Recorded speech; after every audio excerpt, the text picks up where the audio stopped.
is on TuneIn. Upgrade to TuneIn Premium and listen to live play-by-play coverage. Throws, it's intercepted. Picked off, and this might be a touchdown. Plus, TuneIn Premium subscribers can enjoy commercial-free music, news, and sports talk, so you can get back to the action faster. Williams keeps it. First down. Touchdown. Just search Premium or tell your device, listen to sports on TuneIn to get in the game. I'm Lance Lapple, and I coach at the University of Kansas. You're listening to Big 12 Radio exclusively on TuneIn. Did you do that? Big 12 Today with No, Ari that and just James, happened to be Monday it. through Friday, 8A to 11A Eastern Time. Your home for all things Big 12. And we are off and rolling on a Thursday. Happiness is a choice. Thank you for choosing us. Along with James Westling, I am Ari Temkin. This is Big 12 Today on Big 12 Radio, exclusively heard on TuneIn, and of course watched on Big 12 Studios. What's up, James? How are you? I'm good. A lot to unpack today. I would say for a Thursday edition of the show. Thursday's usually kind of the setup to when we pick the games on Fridays and then all the madness that ensues each and every weekend. But as we sit here on a Thursday, it's not been a slow 24 hours by any means. No, yeah, a lot to get to, including one of the most classic college football stories you'll ever see or hear about. Of course, we'll dig into that. But I think it's important on a Thursday morning to start with what we know in terms of injuries around the Big 12 with the release of the Big 12 player availability report. We talked so much about these games all week, so now we have some data and information as it pertains to players that are out or questionable or whatnot. So did you have a gander? Have you taken a look at the injury report? Anything that stands out to you? I have taken a peek at the report, but I'm still struggling to get past the fact that I brought up Kansas State's injury report and the status of Dylan Edwards to Coach Kleiman earlier this week. And K-State has a bye on Saturday, so no need for the Wildcats to release an injury report for this week. Felt like an idiot. But I would say, first glance, Arizona State has 30 guys listed on their injury report. That's not a availability report. Like, that's a hospital wing of players. 30 dudes. And some big names as well. Yeah, Jeff Sims shows up as probable. So too does Miles Rouser, Kanye Udo, Sam Levitt. We also see their kicker, Jesus Gomez, Wade Helton, CJ Fight, all on the probable side of things. It does appear, based on what we've heard from practice this week, that Sam Levitt should be good to go this week. He is probable here and has taken first team reps throughout practice this week. The big injury with Arizona State is Ben Coleman is out for the year now, as he suffered an injury last week and is going to miss the rest of the year. So that could be problematic for a team in Arizona State going up against a very good defensive front for Texas Tech. The other side of that, though, is Skyler Gill-Howard. He left the game on a cart for Texas Tech. He is listed as out, but from Joey McGuire, he said this week that they hope to have a better indication long-term of Gill-Howard as he's going to go to Dallas and get, basically a second opinion on his injury, and we'll see how bad it is. But not a great sign there without Gill-Howard. That's definitely a shot to their defensive front, which is really, really good, one of the best in the conference. In terms of, and this is obviously a game to focus on from an injuries perspective, Tech and Arizona State, because, you've got Sam Levitt and Baron Morton questions. You've got the Skyler Gill-Howard question, and then, as you mentioned, 30 players listed totally on the out, doubtful, or probable side for Arizona State. It doesn't sound like Baron Morton's going to go. He could, but it definitely sounds more like we're going to see Sam Levitt versus Will Hammond. What do you think? No, I totally agree. I definitely lean that I'm very confident Sam Levitt is going to play in this game. I think barring a setback today in practice, he's a go. This is the biggest game on Arizona State's schedule. This is a huge opportunity for them to get back in the conversation for making it to the Big 12 championship game. And Sam Levitt is a dog. Like, he's wired for games like this. He's banged up, but he still wants the ball. He's still barking at teammates. And just this stage for Arizona State, I know that he really wants to play in this football game. So even if his body might not be 100%, say it's 75% or 80%, his mind is going to be 110, and he's going to want to be on the field. And just the way that the coaches and when we've talked with him, you just get a sense that he's that alpha and he has that next level toughness. And I'm sure that he probably wanted to play last week, and Arizona State's coaches said, no, we need to sit you at least one more week. I think he's on the field. You know, what's really interesting, too, about Tech, James, is we've already seen them win games without Baron Morton. And, you know, normally when it's like, okay, this team's really good, what injury could really derail their season? I mean, I wonder if that's Skylar Gill-Howard. They've been so good on their defensive front, and this is a team in Arizona State that is one of the worst in college football at avoiding sacks. They're giving up, I think it's 3 sacks a game, which is like 114th in the country. This is a stat where they were at 1.4 last year, so they were top 10 last year in that category. So Arizona State has had some issues protecting their quarterback. Ben Coleman is now out for the year, so they're down an O-lineman. So against this front, Texas Tech should still be able to eat, even without Skylar Gill-Howard. We'll see. But I don't know. I mean, is there anybody on Texas Tech where you're like, that guy is irreplaceable? Is it Jacob Rodriguez? Is it Skylar Gill-Howard? Is it David Bailey? Like, because clearly for most teams, it's the quarterback. And not to say that, you know, that Will Hammond is a step back from Baron Morton. As we saw in the 2 games he's played, he looked really good in one and then not so good throwing the football in the other against Kansas. I don't know. Is there anybody that's like can completely derail the Tech season, or they just have the depth to be able to overcome some of these losses? No, that's a great talking point. I would say that David Bailey is the best player on this football team. He is a guy that if he went down, yes, I think it would change the way they get after the quarterback. He's been that dominant.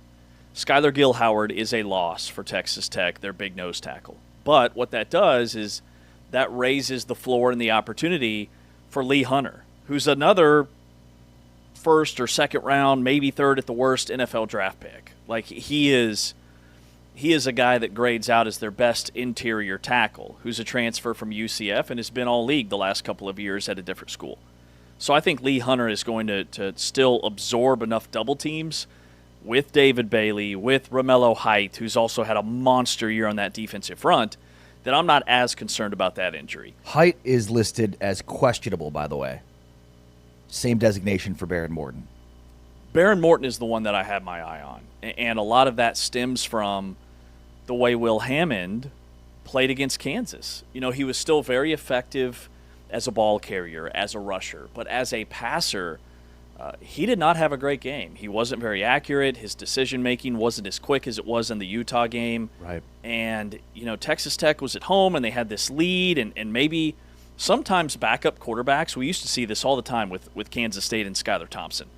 Early in their career, backup quarterbacks sometimes play better on the road because there's just kind of you're playing with house money type mentality. When you're at home and all the fans are there and they expect you to come out there and be just as good as the starter and will your team to a victory, sometimes there's more pressure in that situation. Skylar Thompson was so much better when he would get thrust into the lineup as a backup when K-State was on the road.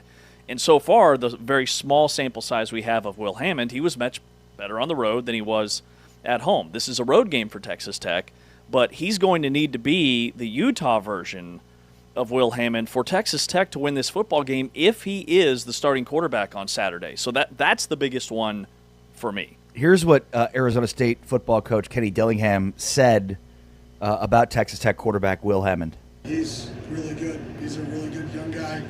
Like they said, they have him on a 2-year deal because they, obviously the resources combined with they believe in him. They knew that, this is a guy that's going to be their future, and he 100% is their future there. And he's a phenomenal player. He can make all the throws. You saw him do that at the end of the Utah game. You can see him scramble and make plays with his legs. So he can really do it all. And he's a heck of a player, and he's only getting better. All right, so Dillingham talking about Hammond there as Texas Tech, or rather Arizona State, has to prepare for either Morton or Hammond. Similar skill sets. Hammond's probably more of a running threat than Morton is, but Morton has a level of athleticism. Taking a look at the Wednesday availability report here on Big 12 Radio with James Westling. I am Ari Temkin. Great to have you with us today and every day on your home for the Big 12 Conference.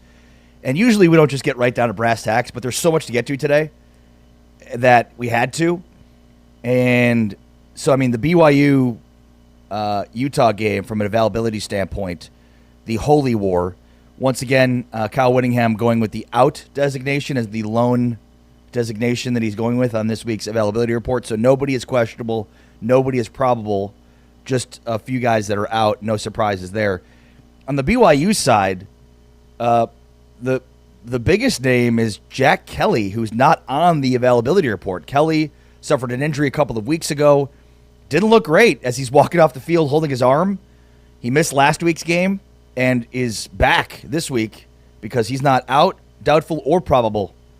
Raider Damuni, though, is doubtful, which, by the way, one of the more underrated names in the Big 12. We probably haven't spent enough time talking about how great of a name for Raider Damuni, but he is doubtful from a defensive perspective for BYU. But getting Jack Kelly back, Glasker left that game as well, but played last week. So, and with your BYU, the health of your two linebackers, your two stud linebackers, is a huge part of the arithmetic. Something tells me as we inch closer to this football game, this is the smallest combined injury report or availability report, whatever you want to call it, in the Big 12 this week. I do think there's some gamesmanship there from both sides. With that said, like breaking these teams down, this is going to be an all-timer, an instant classic on Saturday between these two football teams. No way is this decided by more than one score. I mean, think about how epic last year's contest was. And I think both of these teams are better than they were 6 games into the season a year ago. Even BYU with a freshman quarterback, who I no longer consider a freshman. But Devin Dampier looked very healthy last week for Utah. I think he was banged up going into the Texas Tech game, but I think that he is back to 100%. He certainly looked it in the way he was managing the offense and taking off with the football. He's so electrifying as a ball carrier, as a rusher, and then as a passer. So this is just a strength-on-strength matchup between these two teams with their physicality, and it is going to be, like I said, an instant classic on Saturday on Fox. We will be breaking down the Holy War, that matchup between BYU and Utah, arguably the biggest battle between these two rivals in their long, storied history that dates back to the late 1800s. We'll be previewing the Arizona State-Texas Tech game today as well, plus Houston and Arizona, a very underrated Big 12 game in Week 8. In fact, Joseph Duarte from the Houston Chronicle will join us a little bit later on in the show to help us break down that game. We'll also be visiting later with our buddy Lige Douzable, who goes in the trenches with us later on this morning. And then we will replay our Chris Kleiman interview, which you referenced earlier, maybe without your question on if Dylan Edwards should show up in this week's availability report. I think it'll be very clear that it's an interview replay that we had from a little less than 48 hours ago.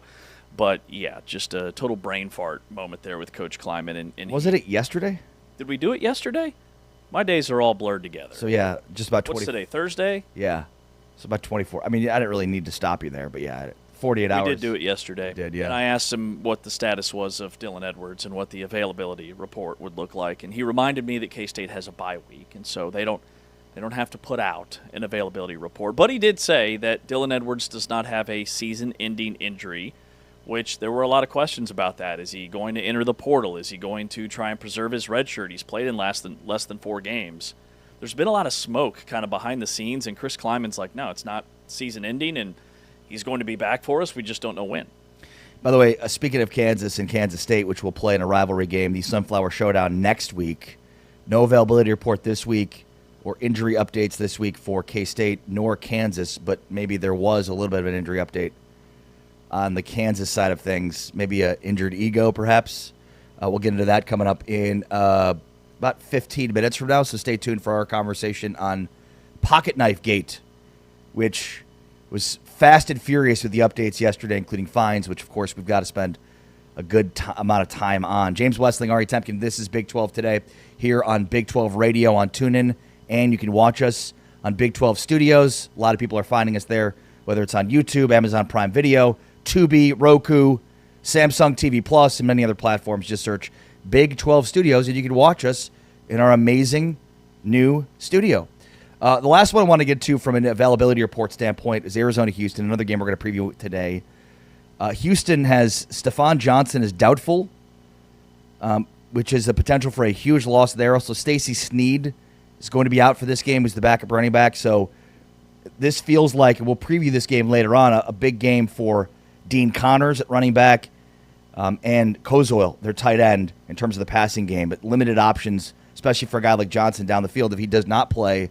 And doubtful seems like a designation that won't have him play. That's a potential huge loss in terms of their downfield passing attack. Yeah, it definitely is. And they, they lean on their tight end room with Koziol, and then they lean on Dean Connors as a pass catcher out of the backfield, who's a fascinating story. He's really close with the McCaffrey brothers and Christian McCaffrey, and that's kind of who he models his game after. But he was teammates with Luke McCaffrey at Rice before he transferred to Houston, and they're bros. They're best friends. He hangs out with the McCaffrey family and works out with Christian and Luke during the summertime, and he's a gamer. So, he's going to be a huge part of their offensive game plan. Not seeing Connor Wegman on the injury report at all, I think is very encouraging for Houston Cougars nation. He's not doubtful. He's not questionable. He's not probable. He's a full go. And then Arizona lost a defensive lineman, Trey Smith. He's officially out for the season, so that's an edge rusher that they won't have. This is a massive game, I think, for just kind of the state of both programs with second-year head coaches, a lot of growth from year one. But the winner of this game is going to be in a really good position to take that next step. And a Houston win, and they're already bowl eligible. An Arizona win, and they're just one game away from being bowl eligible. So it's a big one Saturday morning. Yeah, and for two coaches entering year two or in year two, feels like there's more at stake for Brent Brennan than for Willie Fritz. Agreed. Houston is having a major surprise season this year. They're already one win away from bowl eligibility, something they've not achieved since joining the Big 12. Meanwhile, Arizona had a really bad year last year, have bounced back with a really hot start, but if they now lose two in a row, BYU and then Houston back-to-back weeks, I'm curious what the tenor will be from Arizona Wildcat football fans. Yeah, and it doesn't make a ton of sense to me. I think Brent Brennan deserves a chance to turn this program into a consistent winner. He took over a team that won 10 games, and that has in some ways been his death sentence because he got hired so late in the cycle that their entire team got gutted via the transfer portal. So taking over a 10-win team, it really felt like he was starting over from the ground floor, like he inherited a 3 or a 4-win team versus a team that had a really good season the year before. So I think that already matching his win total from last year, if they make a bowl this year, that is a major step forward. And Arizona fans expect 9-10 wins right away. And I just don't think that's realistic at this point in time.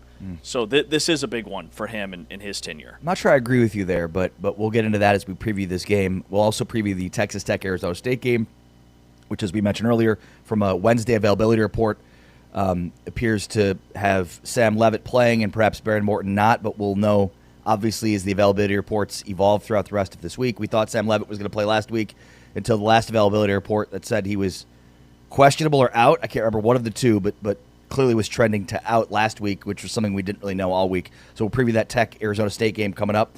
On the way next, though, we've got to get into it. Pocket knife gate. Tortilla gate. College football is so great. But this is a really bad look for Kansas. We'll get into that next. This is Big 12 Radio with James Westling. I'm Ari Tepkin. We are coming to you on TuneIn and Big 12 Studios. This is the Big 12 Conference. This is a different league.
Stupid games win stupid prizes. Along with James Westling, I am Ari Temkin. This is Big 12 Radio on TuneIn and streaming live on Big 12 Studios. Great to have you with us today and every day in your home for the Big 12 Conference. Well, last night, the reporting and the news came fast and furiously as fallout from Pocket Knife Gate, or I suppose Tortilla Gate gave way to Pocket Knife Gate. Let's reset the deck here. First, let's hear what Lance Leipold had to say post-game. He had, after Kansas lost to Texas Tech, Leipold and McGuire had a pretty contentious handshake where Leipold was clearly upset and charged. McGuire tried to apologize and quell those negative thoughts from Leipold, and I thought handled it about as well as he could have. Mm-hmm. But then here's what Leipold said at the podium. Very poorly. Our conference office and Scott Draper and them were very poor at handling it. They said was one of the officials almost got hit and tried to throw a flag and it got picked up, so that was disappointing. We have a policy put in that wasn't followed through, so I was very disappointed on how that was. It's obviously they have a great crowd. They really get into it and do some things, but I know the officials were just as frustrated after the one penalty was picked up by whatever they call the rock, wherever that is, where it sits. Say what it is. A pocket knife was thrown out and hit one of our staff members. So, it's ridiculous. It's supposed to be for safety and things like that, and it's a culture that's been accepted to a point, and it hasn't changed, and eventually somebody's going to be seriously hurt, unfortunately. All right, so there's Lance Leipold following Kansas's loss to Texas Tech. Now that some of the truth has come out about this situation, this looks really, really bad for Kansas and for Lance Leipold. Obviously Texas Tech and Kirby Hocutt were going to do their due diligence to look through video and whatever evidence they could to support that this was a lie or a falsehood. I think, at worst, it looks like from some of the grainy video that was out there, at worst, a Kansas staffer dropped a pocket knife on the field to make it look like one was thrown on the field. At best, a pocket knife was thrown on the field, didn't hit anybody. There's no video that suggests that it hit anybody, was then picked up and given to a KU staffer. Ultimately, though, what we know is a pocket knife was not thrown onto the field. And when you play stupid games, James, you win stupid prizes. And that's, as a Kansas fan, how I feel after everything that's happened following this loss. What appears to me to have happened is the tortilla throwing and the second half got the best of Lance Leipold. He was emotionally charged and very upset after the game, but that does not excuse the allegations, and we'll get into the allegation side of things because that's nothing new for Texas Tech, and I completely understand from their fan base perspective how the hurt feelings, how they're there. It's a bad look for Kansas, James. It's a really bad look for Kansas. And both Kansas and Texas Tech have been fined $25,000 by the league. We also found out that Lance Leipold showed the pocket knife to an official saying this was thrown out of the field, and that led to a flag. Now, there probably were other parts throughout the game where tortillas were thrown and a flag wasn't thrown. So, I don't know how far the league needs to go in terms of the penalty that was assessed in this one, because there probably were some tortillas that were not flagged that maybe should have been. But it's just a really bad look for Kansas. Yeah, it's not great, certainly. I do think that it'll blow over relatively quickly, and I think it sounds to me like it was a miscommunication between Lance Leipold and his staff in a game, in an environment where it's charged up. And you mentioned the emotions that were running high for Kansas. This was an electrifying game. It was a big game, and it was a game that Kansas was in at one point in time. So I think the frustrations and the emotional aspect just continued to mount and mount and mount, and eventually that's what led to Lance Leipold, for lack of a better term, losing his cool, which is something that we haven't really seen from Lance Leipold over the years. I do think that, the Big 12's official statement saying that Lance Leipold's comments were inaccurate versus being deceptive or intentional. That part I believe. I don't think that this is a Kansas Jayhawks Lance Leipold conspiracy where he's telling an assistant coach to drop a pocket knife and then pick it up and then he's going to say that it was thrown at them. I think he simply didn't understand the full aspect of what was actually happening. Now, with that said, is the Kansas coaching staff collectively at fault, to blame? Was this done intentionally by the assistant coach to make it look like it was thrown from the stands? I don't know. You know, there's a big difference to me between throwing a tortilla and throwing a pocket knife at somebody. So the tortilla tossing, that is a deep-rooted Texas Tech tradition.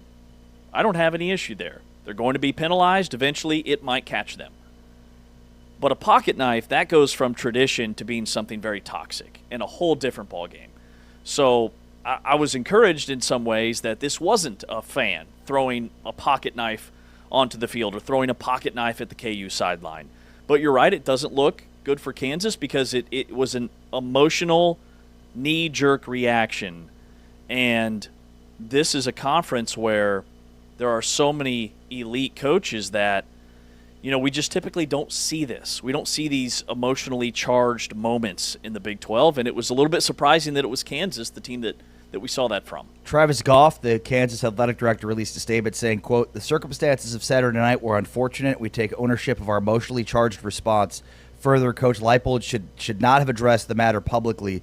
This should have been handled privately with the conference and Texas Tech, not in the heat of the moment when we did not have all of the facts," end quote. That says a lot. Very much so. And heat of the moment is the big takeaway there. This was a heat of the moment thing. Player safety, fan behavior is something that has become a storyline in the Big 12. You have Colorado getting fined for chants at the BYU team a couple of weeks ago, and now this, and we're penalizing teams for tortilla tosses on the field.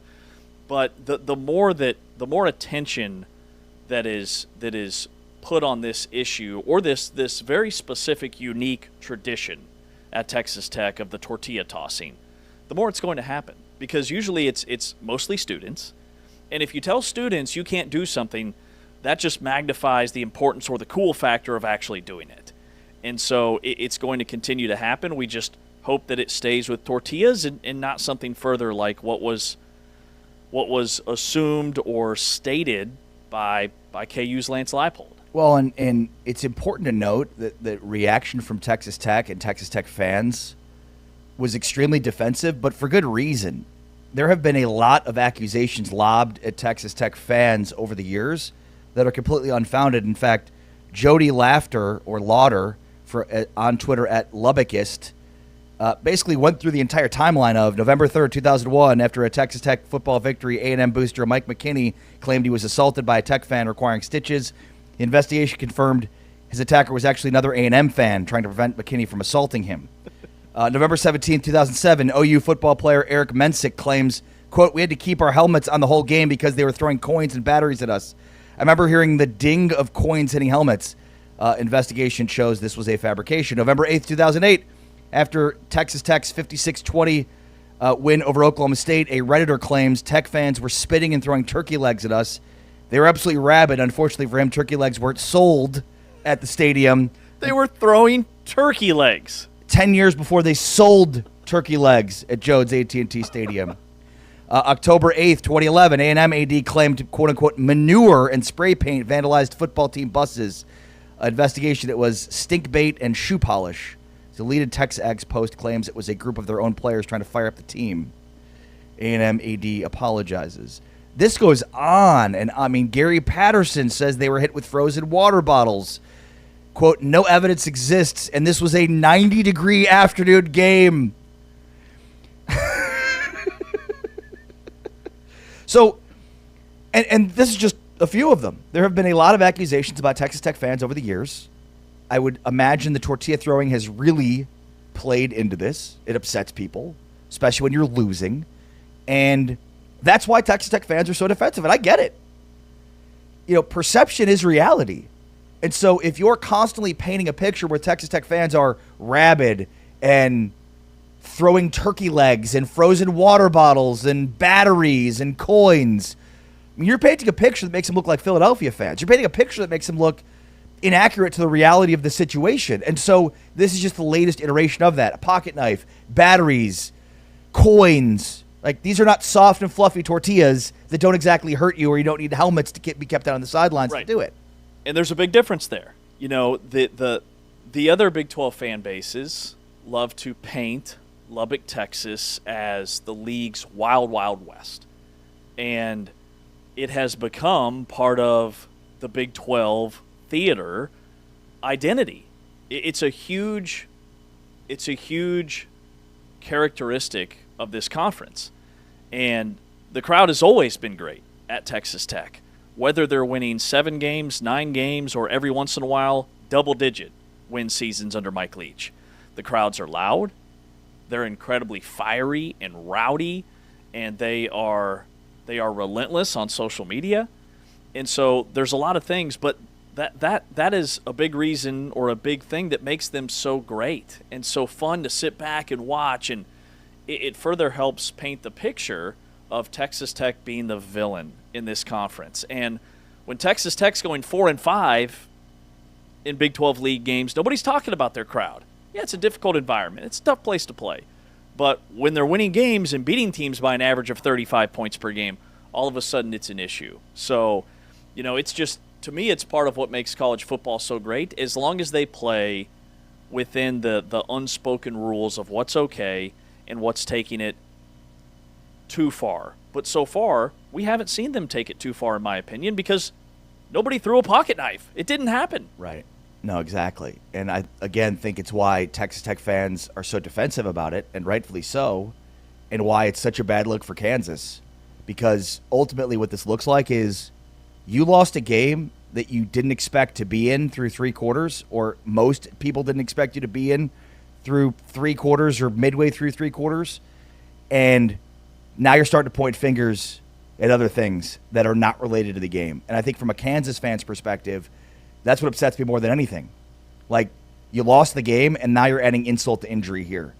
And, I mean, I go back to, they're down 21-17. Kansas is down 21-17, third quarter. They've got the football. They had 3 plays. First down, a 11-yard play that has another first down.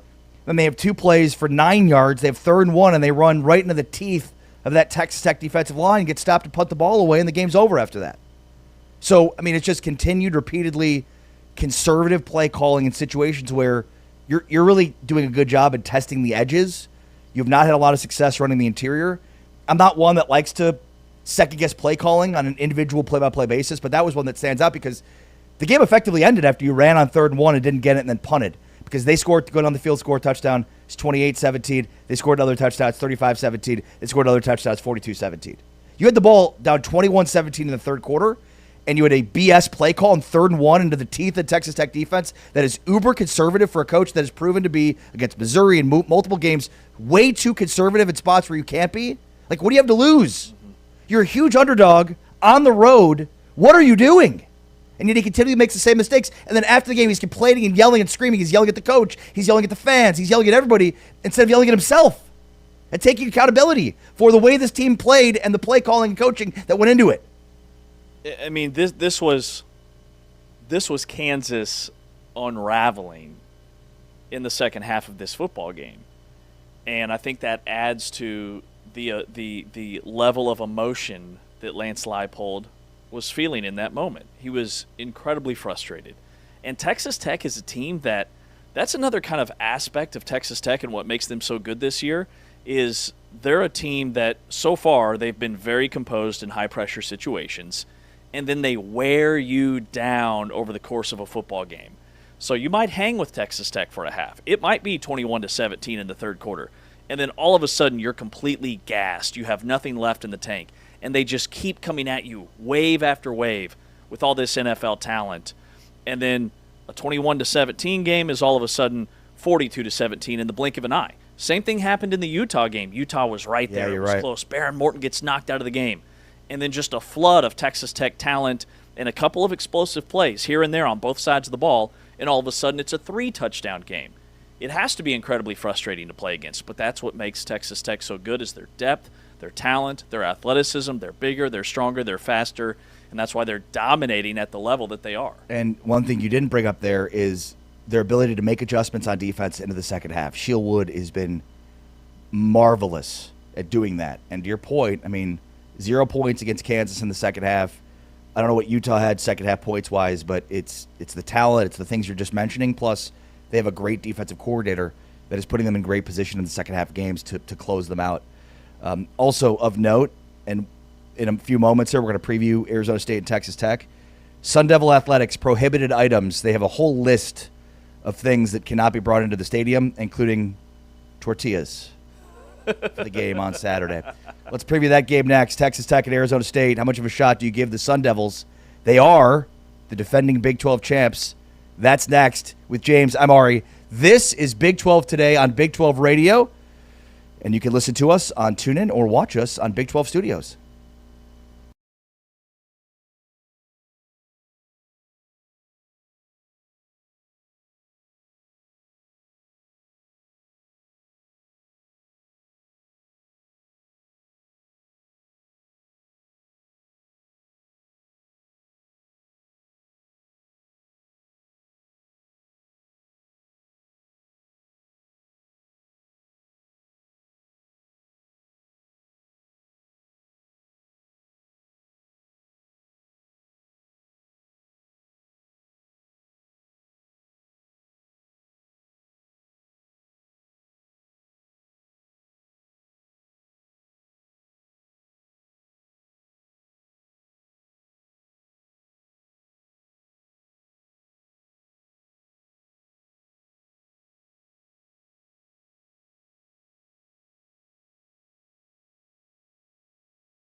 I am Ari Temkin on social at James Westling. You can get me on social at Ari Sports.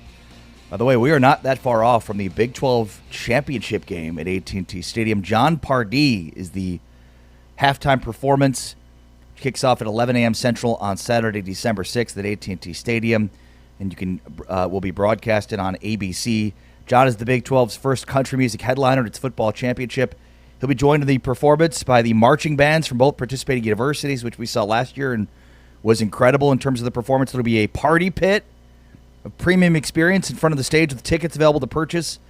John's recent hit, Mr. Saturday Night, has been featured in a number of Big 12 football championship spots during game broadcast. Tickets for the 2025 Big 12 football championship are on sale exclusively now through SeatGeek. So go check that out and be part of the party pit. How do we get in there, James? John Party, Party Pit. I'm here for the party puns, and I want to be part of the party. Arizona State won the Big 12 championship last year, beating Iowa State. They partied.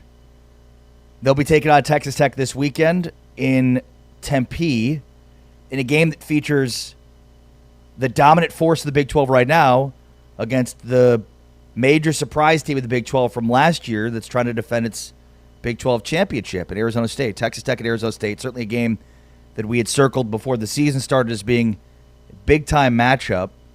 Last week, Arizona State took a little bit of the luster off of this matchup because they suffered their second loss of the season, first in conference play, this time to Utah, a team that blew them out basically from the outset.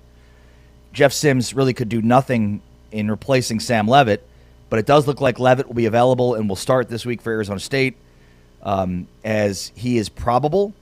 Baron Morton is questionable, the quarterback for Texas Tech who left the Kansas game early, giving way to Will Hammond, who struggled to throw the football but helped Texas Tech win the game in the second half with his legs. What stands out to you about this matchup? Well, the first thing that comes to mind is the injury status of the quarterbacks, I think, is massive.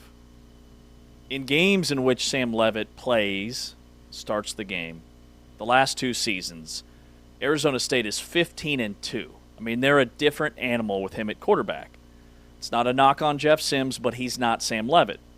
The games that Jeff Sims has been the starting quarterback, they've lost 2 in a row. Got smacked by Utah. Last year, remember, they went on the road and they lost at Cincinnati, the game that Sims started. So Arizona State is a completely different team with Sam Leavitt at quarterback. So I start there. That's huge for Arizona State. And then Texas Tech, if Baron Morton is not a go, and it is Will Hammond, do we see the Will Hammond that we saw in the second half against Utah, or do we get the Will Hammond that we saw against Kansas? Because that version of Will Hammond, I think, plays into the hands of Arizona State's style. They're very sound at stopping the run. They've given up some explosives in the passing game. But Will Hammond struggled to throw the football. He was more effective as a runner. So that's huge in my eyes, is the quarterback angle of this whole thing. And then the other thing that came to mind is just a hypothetical what-if situation. Because remember, last year the Big 12 had a team that started 7-0. We got 7 games into the season before Iowa State suffered their first loss. They cracked the top 10 for the first time in program history. They were off to a tremendous start. This year, if Texas Tech loses, if BYU, who's a 3.5-point dog at home against Utah, if Utah wins that game, then all of a sudden the Big 12 is without any undefeated teams. And we would come back on a Monday and look at the AP Top 25, and I think it would be a mess for the league because the way voters are voting, Texas Tech would plummet, Utah would jump a few spots, BYU would plummet, and then your highest-ranked team is probably somewhere around 15 or so, which this time last year, remember, you had a team in the top 10. So from a league perspective, Texas Tech losing this football game wouldn't be a good thing. But it's a major positioning game because you've got last year's Big 12 defending champ against this year's the team that seems to be in the driver's seat for winning a Big 12 championship. So it's really, really an intriguing high-level matchup. Yeah, and for Kenny Dillingham, here's what he said about what happened last week against Utah. No, that's an excuse. At the end of the day, the quarterback has nothing to do with moving people forward and backwards, has nothing to do with tackling. To say the emotional change, that's softness. If that's a reason for losing, then we're going to lose a lot of games here. And when I'm the head coach, if that's the culture we're creating, there are no excuses. Like, you get your butt kicked, come out here, you change something so you don't get the same result, because that's not who defines us. Like I said, unless we allow it to define us, how do you change it? You work harder. You practice more physical. It's not rocket science. You do the things you weren't good at. And unfortunately, when you weren't good last week at tackling, you have to tackle mid-season, which is not something you normally like to do. But I guess over time, I've allowed it get to a point where we have a game like that, which means we need a correction. And I think today was just a correction to get back on board in the right direction of how to build a program. Well stated there from Dillingham, and I think you watch the game. I mean, I think people would make excuses to say, well, the team emotionally wasn't where it needed to be because Sam Levitt wasn't playing, and there's Dillingham basically saying, like, I hope I haven't created that culture. We should go with the same mentality. I don't know what this game would have looked like had the defense played better, but yeah, I mean, I think line one for the game was Sam Levitt didn't play, but the defense got absolutely gashed on the ground, and it started right away. I mean, I mentioned this a lot, but the first 4 drives of the game for Utah, 3 resulted in rushing touchdowns, and they rushed at 7 yards per carry, and this is a team that wants to run the football. So ultimately, they could not stop what they knew was coming. And that is a problem. And I do, I get what Kenny Dillingham is saying about the physicality, because Utah was the more physical football team. Well, Utah has the best offensive line, arguably in America. Texas Tech has a really good offensive line, so they will have to be better there. But I still do think the fact that Sam Levitt was not on the field in this football game had a huge impact. I mean, no disrespect to Jeff Sims, but he's not Sam Levitt. I mean, Sam Levitt is a Heisman-caliber quarterback. He was, on all the Heisman shortlists coming into the season. We saw what he did last year at the tail end. We saw him will his team from a large deficit against Mississippi State. He had already done that. And if Sam Levitt's on the football field, I think that a couple of early scores, the first 4 touchdowns for Utah, sure, that's not good for the Arizona State defense. But they didn't have that guy on offense that they felt like could get them back in the game. And Sam Levitt has proven already this season that he can be that guy. So I do think that it definitely had a role in this game. And it's going to be massive if he plays on Saturday against Texas Tech. Does look like he's going to play in terms of Baron Morton and Skylar Gill-Howard, the interior defensive lineman for Texas Tech, who's been an absolute beast. Here's what Joey McGuire said this week about the status of both of those guys. Yeah, so Barron's kind of they're both day-to-day. The difference between, I'll start with Barron. Barron's day-to-day, he feels a lot better than what he did after the Arkansas Pine Bluff game.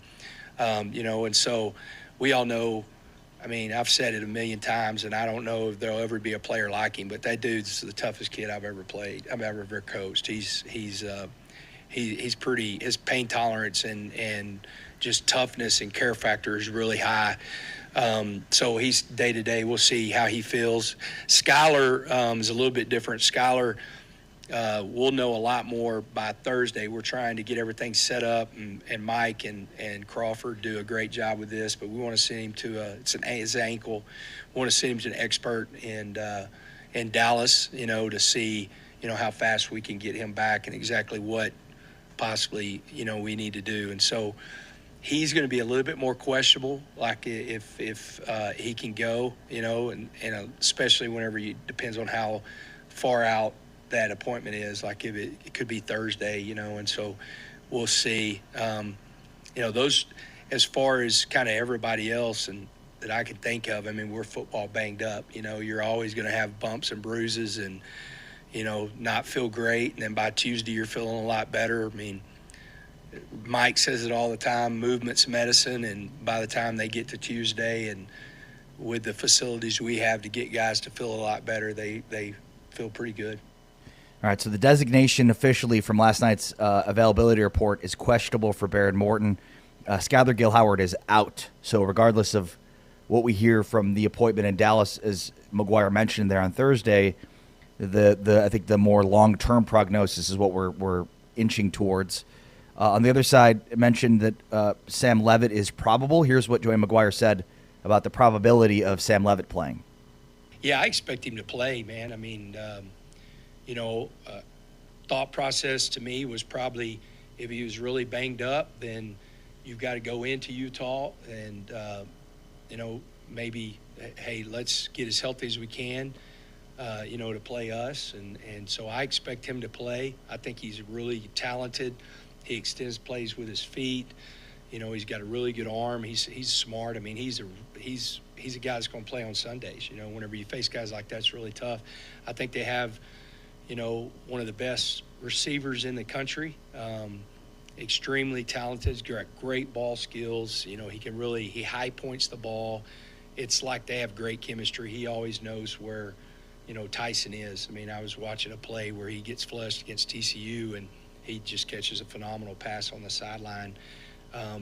Really special. I think, they've got a really good tight end that's kind of been his security blanket at times, and he catches the ball well, number 7. And then they have a kind of like a Jacoby Williams, like our advanced scout at running back was really comparing Jacoby and their number 5. I mean, he's really good. I think, I could be wrong, but I think he's leading the Big 12 in rushing, or he's up there, top 1 or 2 or 3.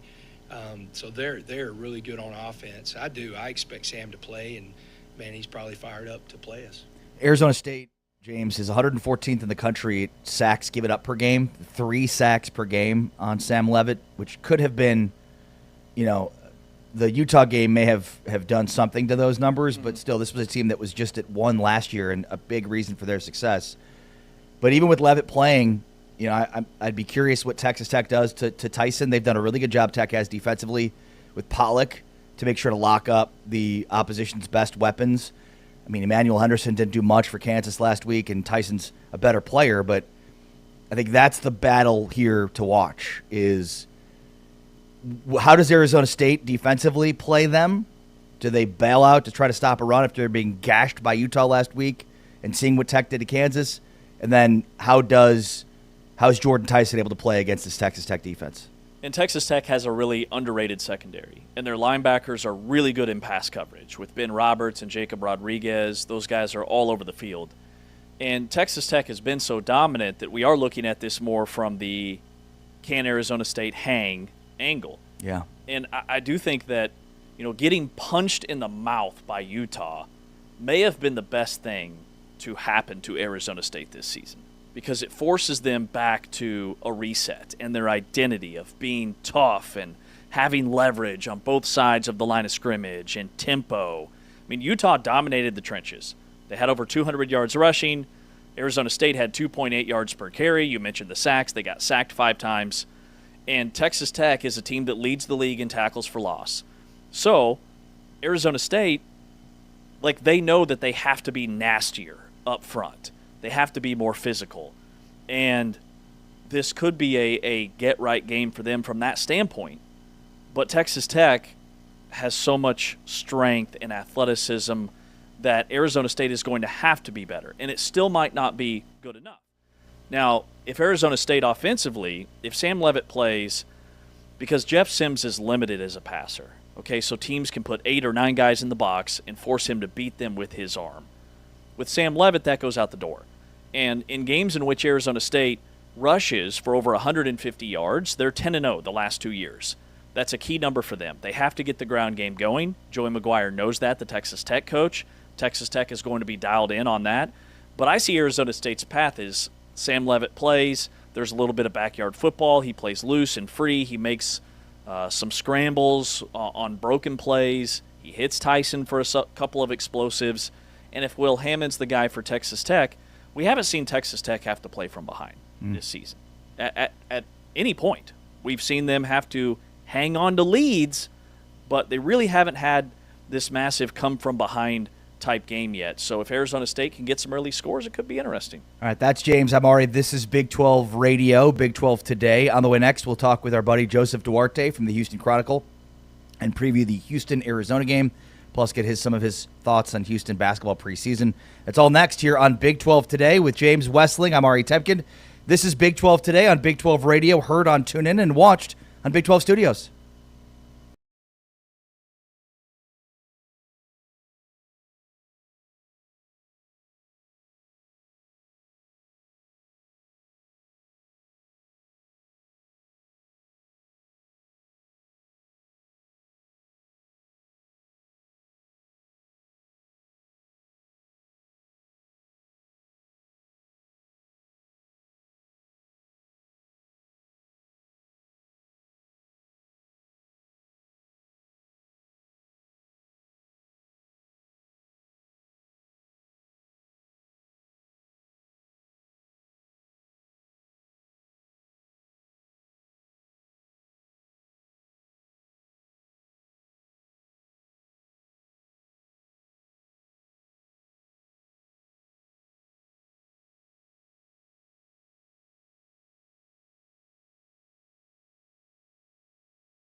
Chronicle, previewing this big upcoming matchup between Houston and Arizona. What's up, Joseph? How are you?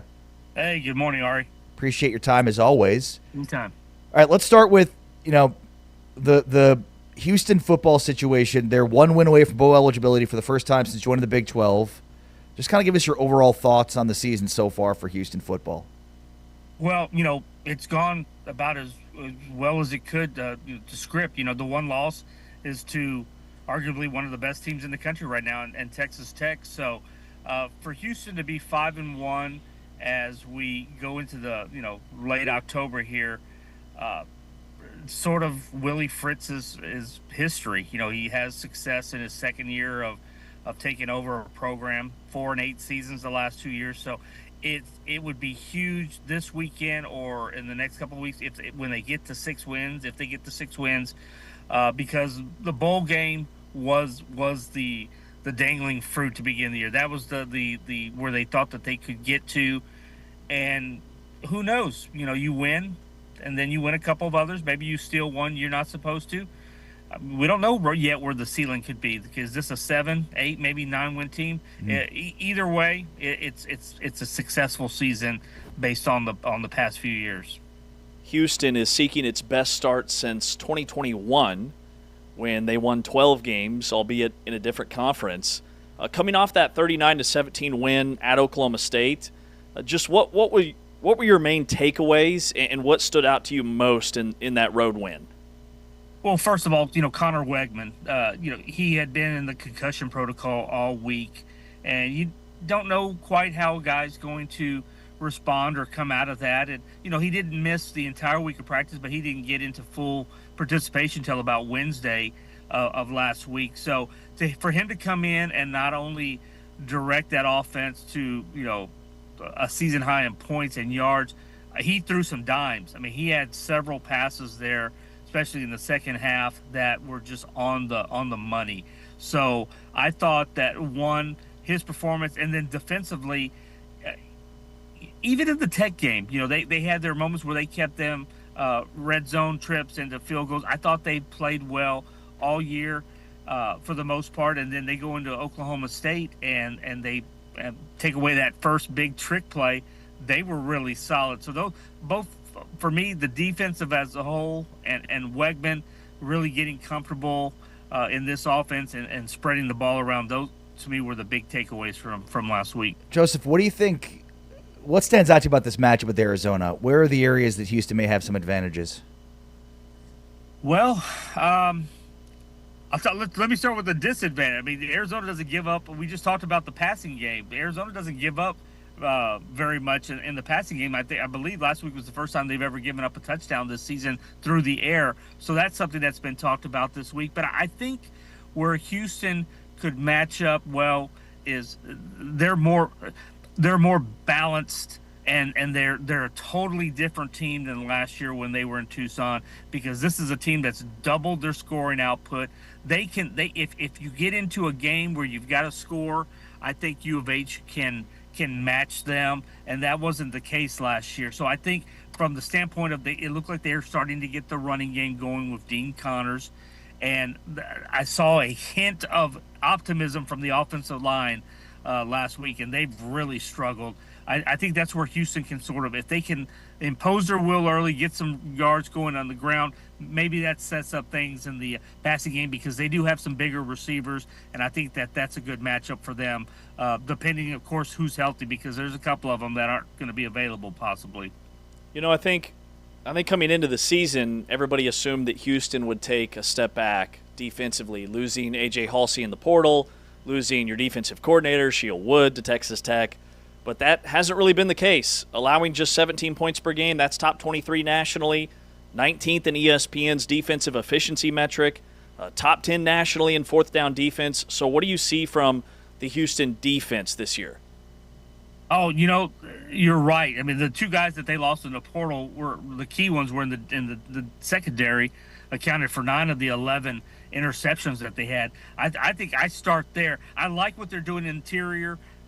Carlos Allen is just a guy that if you haven't seen him, you haven't paid much attention, you need to watch this guy. He is racking up a lot of tackles, and you don't normally see that from from a guy at the nose, but they're just really well balanced on the edges. You've got like a Latravian McCutcheon and a Brandon Mack and an Eddie Walls.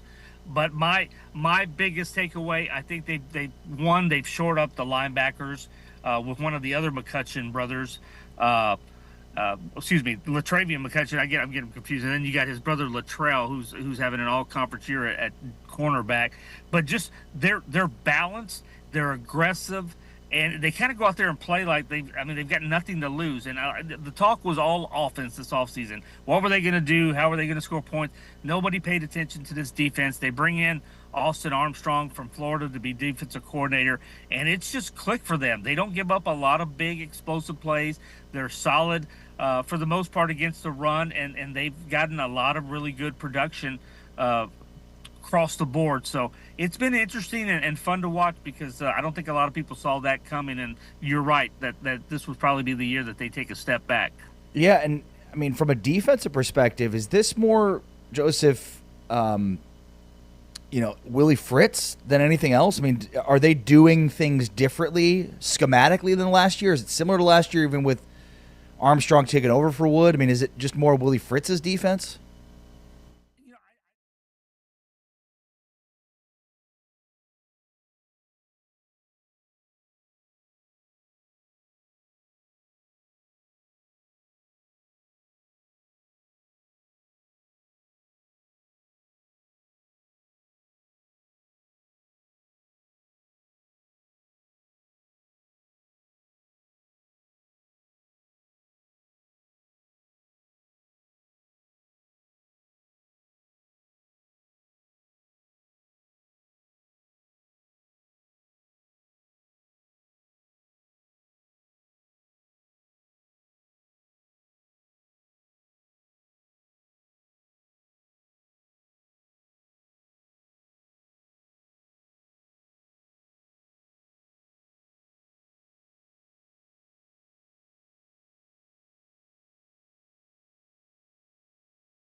Up like 300 yards rushing to BYU last week probably skews a lot of this, because without that, I mean, their defense has held up pretty well. But against BYU, they were really bad against the run. And this is a Houston team that is similarly dynamic in terms of their rush offense with Dean Connors.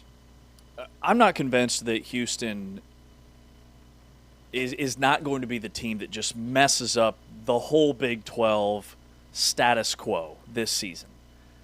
Do they have a Jordan Tyson, an NFL receiver? Do they have a Sam Levitt, an NFL quarterback like Arizona State had last year? Do they have an NFL running back like Cam Scatterboot? No. But what they do have is a really sound defense. They don't make mistakes. They don't beat themselves. And I think they're explosive enough offensively. And they continue to get a little bit better week over week on the offensive side of the football. They've got a top 25 defense in terms of scoring defense. They held Oklahoma State to 45 rushing yards. They've been dominant stopping the run. They're 19th in ESPN's defensive efficiency. They're top 10 nationally in fourth down defense. They've got a really good passing defense efficiency number. They've got Carlos Allen up front, and they have his teammate in the trenches, Khalil Lofau, who's the number one rush defensive graded interior lineman in the Big 12. Like, they have some pieces. Dean Connors at running back's been dual threat in terms of his pass-catching ability and as a rusher. And I know they're likely without Stephon Johnson in this game, who's their big play receiver. He's third in the Big 12 in yards per catch at 21 yards per reception. But he's not their best receiver. Their top two receivers are Amari Thomas, the transfer from UAB, who has been fantastic, and then Tanner Koziel, their tight end, who's the number one tight end in the country, according to College Football 26. And you factor that in with Wegman, who I think continues to get better. When he's healthy, he's been really good. I still really like this Houston team. You know, the line is a little bit confusing to me. They're at home. They're an underdog against a team that's 1-2 in Big 12 play in Arizona. Arizona's played a tougher schedule, sure. But I think this is a coin flip game, and a game that Houston, if there's one team that I would think would win this game by 2 scores, I would lean more Houston than Arizona. Also interesting dynamic about this, you know what time the game is? Is it 11 Central?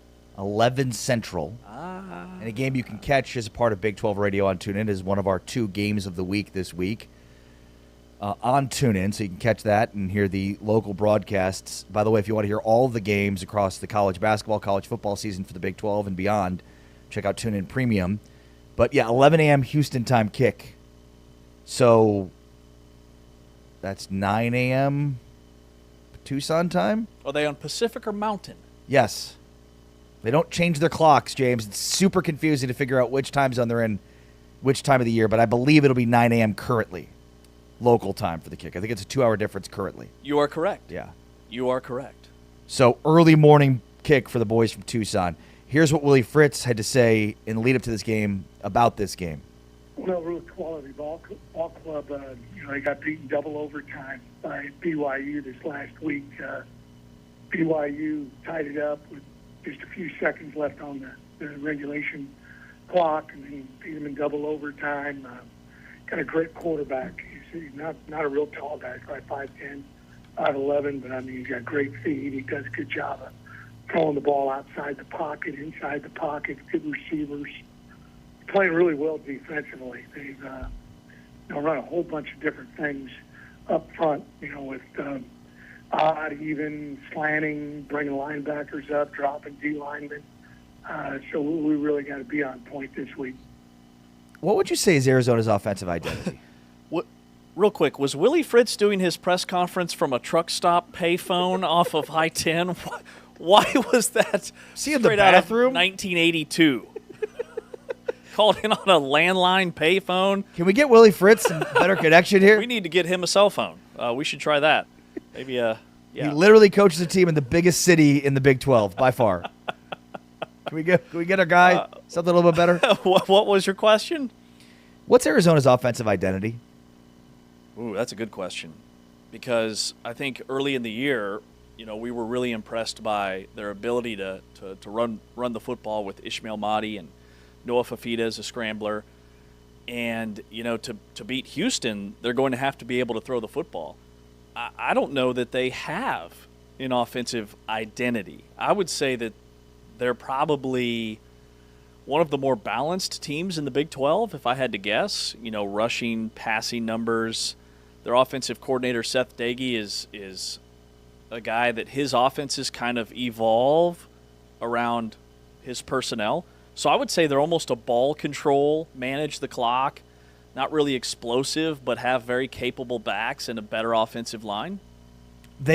To me, the question here is a big reason for why they struggle in money situations. They are 106th in college football on third down conversion percentage on offense. It's not good. 35%.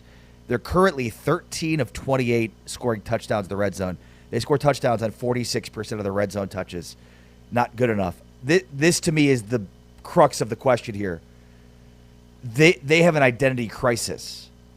And, I don't know that, how much identity matters. I think sometimes it can be overrated, but I feel like they don't know what they need to be in certain situations. Are they a passing offense? Are they a rushing offense? And that's why their third down percentage is so bad. I think that's also why their red zone percentage is so bad. I think they need to get Chris Hudson more involved in the red zone.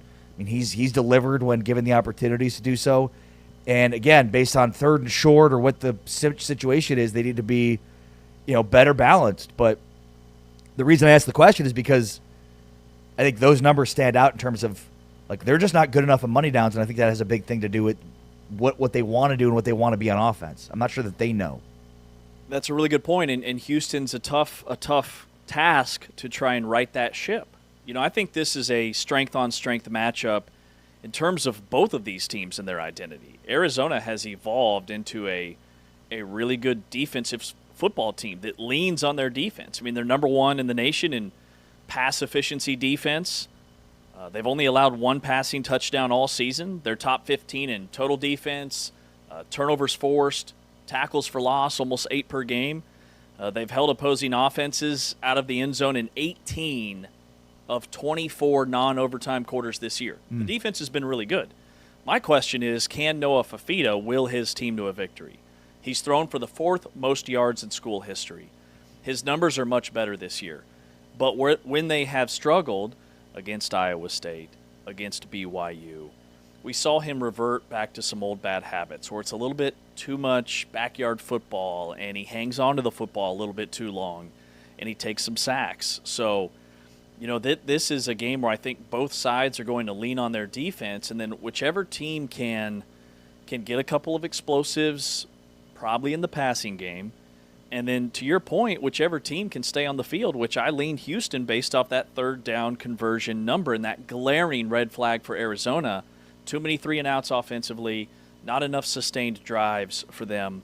And the offense, it's interesting this year that the defense is now kind of carrying this football team. Yeah, no, and that's where I think this could be a low-scoring affair. These are two great defenses. Arizona, again, got really destroyed on the ground by BYU last week. So we'll see if they fix some of those issues. Here's what Arizona coach Brent Brennan said in the lead up to this game. Right, have we put that BYU thing behind us, and are we ready to attack this next opportunity or not? And I'm confident in this team. I love how we're playing. I love the effort, the intensity, how tough our kids are, how we responded the other night. But just like you guys, just like everybody else in Wildcat Nation, I'm pissed off we didn't get it done. But we don't have time to feel sorry for ourselves about how that ended, because we have an incredible challenge this week, and it's on us. And so we have to go work attacking this next thing. Yeah, I think when you think about teams at the top of the conference versus teams at the sort of mid-tier of the conference, that it's clear that these two teams are there. Houston's lost to Texas Tech and Arizona's lost last week to BYU. Shows kind of how they stack up against the top of the league right now. But, I would say if Arizona has not fixed their running issues, their defensive issues on stopping the run, it's going to be a long day for them against Houston. Because Houston's going to ground and pound with Dean Connors. They're happy to do that. Stafford, the other running back. Even with Wegman. Mm-hmm. And Wegman. Or Chris, if Wegman somehow gets knocked out of the game, which he was healthy last week against Oklahoma State. But you're absolutely right about the gap in this league appearing to be a little bit top-heavy because Arizona loses at home to BYU. Houston loses at home to Texas Tech. So there is a gap. Now, why I think this game is so big in terms of the goals that each of these programs have is you look at their upcoming schedule after this game. Houston has a chance to build some serious momentum. Meanwhile, for Arizona, they play at Colorado, home against Kansas, at Cincinnati, Baylor, and at Arizona State to wrap up the year. If they take an L at Houston, it will be challenging for them to get to 6 wins and get to bowl eligibility based off their schedule. It's much tougher after this. So this is a massive game, I think, not just for each of these teams and if they're going to make a bowl, but each of these teams and where they're going to finish the rest of the way in the Big 12 standings. There's a big difference between 2-2 and 3-1, as we've alluded to. So it's a major game for both. Yeah, and again, I think where Houston is in terms of expectations, a little bit different. Whether it should be or not, to me, isn't part of this conversation. But it feels like Houston is maybe ahead of schedule a little bit. They're playing better than people expected. Arizona is 2, but if they lose 2 straight, I think some of the goodwill from the fans will go away. Oh, yes. And the interesting dynamic involved with that is, like, this is a good team on the road. Those are not usually games you expect to win. And Tucson's typically a very difficult environment, and it was very rowdy at home against BYU. But the way Arizona lost that game, it did leave a sour taste in the mouths of the fans. And so now, back-to-back losses, and there will be some heat on Brent Brennan. And you're right, both programs, second-year head coaches. Willie Fritz took over a program that was really struggling and had won, 3 or 4 games the year before he got there. Brent Brennan took over a team that had won 10 games the year before. That's the difference. So fair or unfair, the expectations for Arizona is you win 9 or 10 games. We don't care what league we're in. We're used to winning because we had this recent taste of success. Where would you put Wegman? Like, how do you characterize him? Would you put Fafita ahead of him if you're power ranking the Big 12 quarterbacks? Like, what's your feeling on Connor Wegman currently? I think I would actually have Wegman slightly higher. When he's been healthy, he has been really good. The difference is Houston doesn't throw the football 30 or 40 times a game. He's been accurate. He's had explosive plays. And I also think that Arizona has a little bit more for him to operate with, Fafita that is, at the wide receiver position. You know, Houston is typically, under Willie Fritz, their offenses are somewhat conservative. And when Michael Pratt won the American Player of the Year at Tulane, his numbers weren't, 4,000 yards, 50 touchdowns, anything crazy like that. They were somewhat modest. So his quarterbacks are always phenomenal game managers. And Connor Wegman has done that at an A-plus level. He doesn't turn the ball over. But also, he's a better runner than I thought he was. We didn't see that much at Texas A&M because he was beat up and he was just trying to stay on the field. At Houston, what he does with his legs has been a big key to their success. He had a huge game on the ground against Colorado.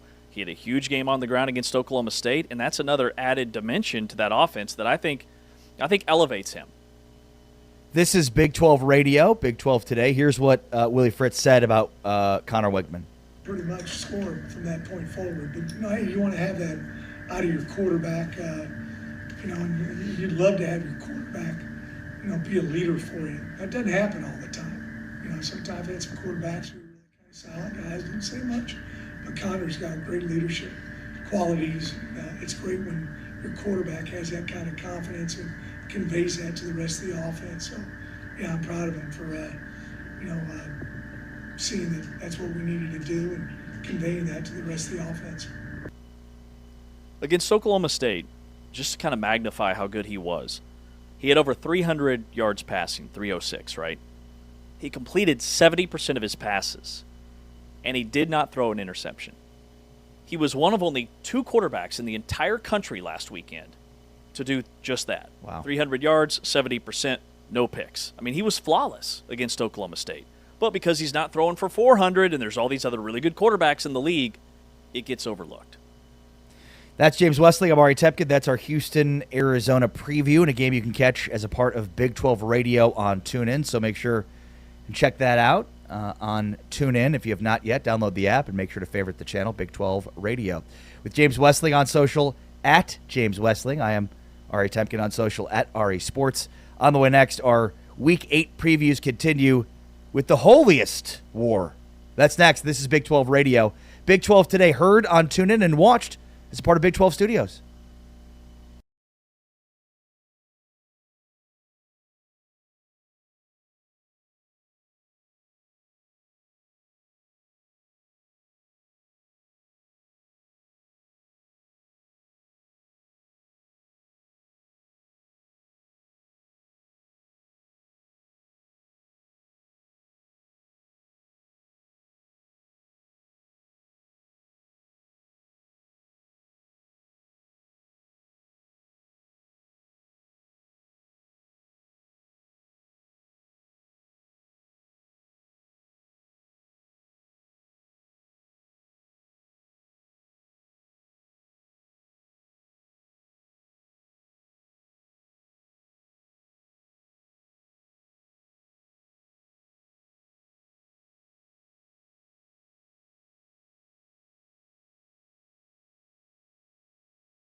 asked multiple times. Your home for interviews, analysis, and all things Big 12. This is Big 12 Radio on TuneIn.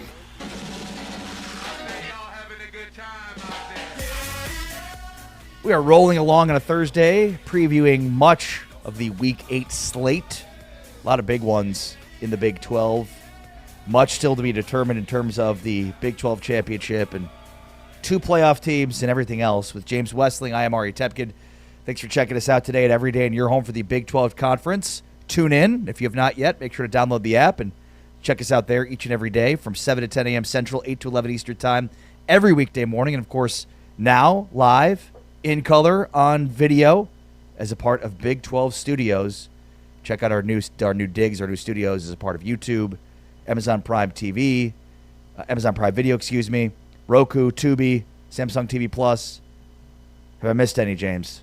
Just like our man Pitbull, we are Mr. Worldwide. Thank you. We are everywhere.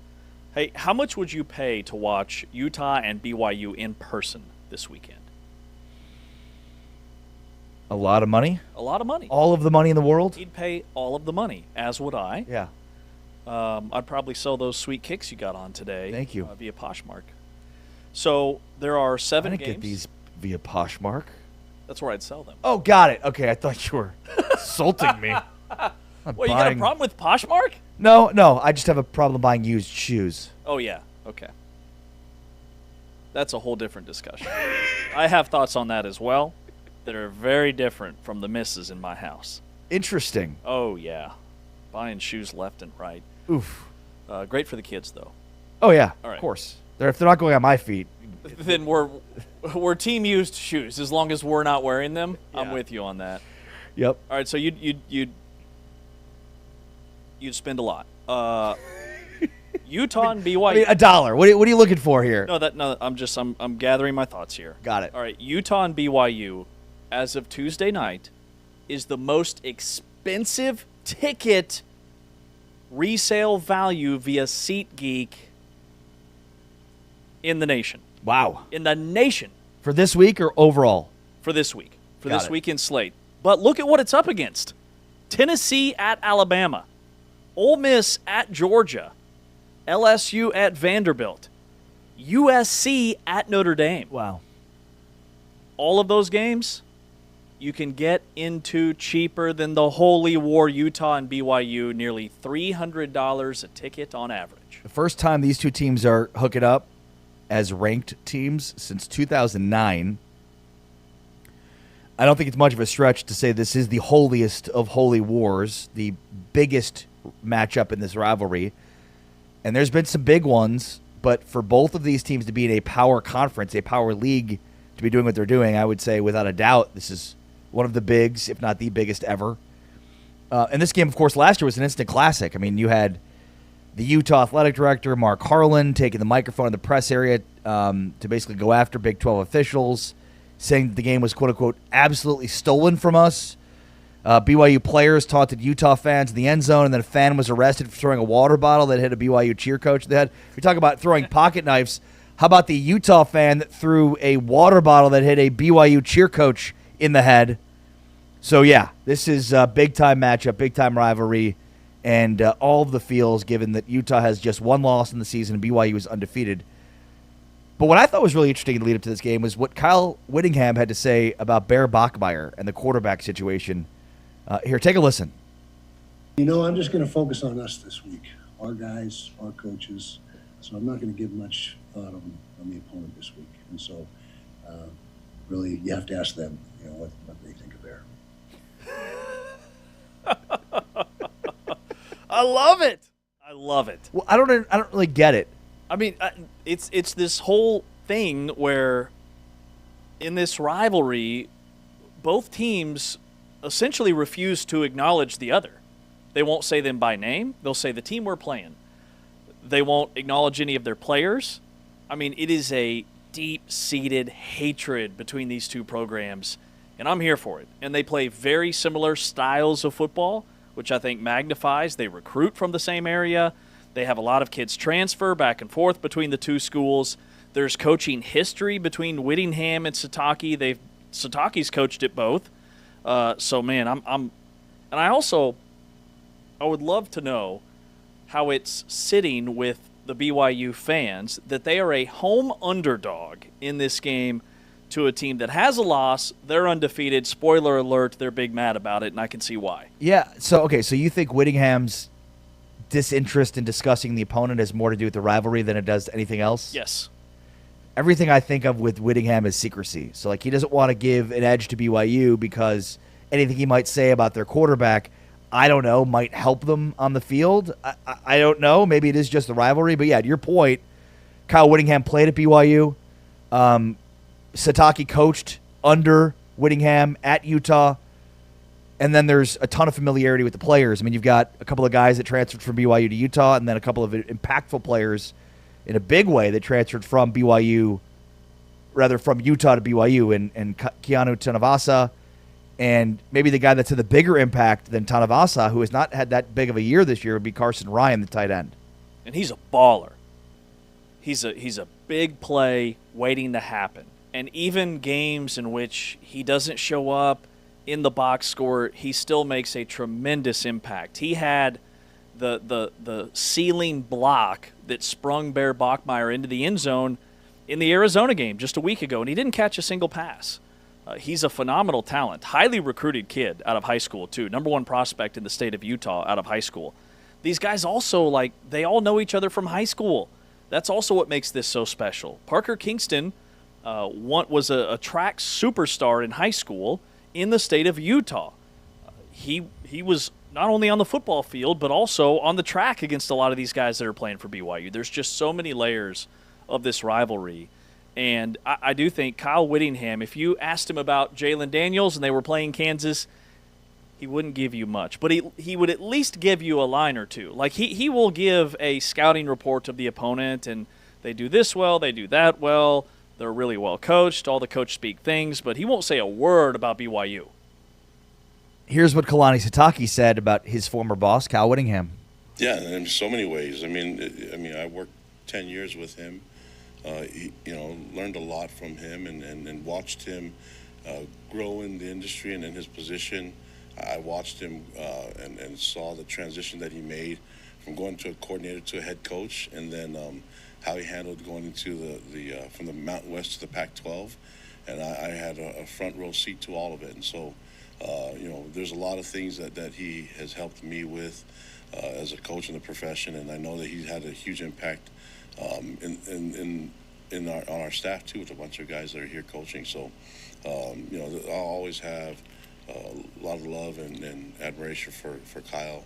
I mentioned he's a mentor of mine, but it's also the connection I've had to that university, and I was there for a decade, so I was able to make some unbelievable friends that I consider family, and meet some wonderful people.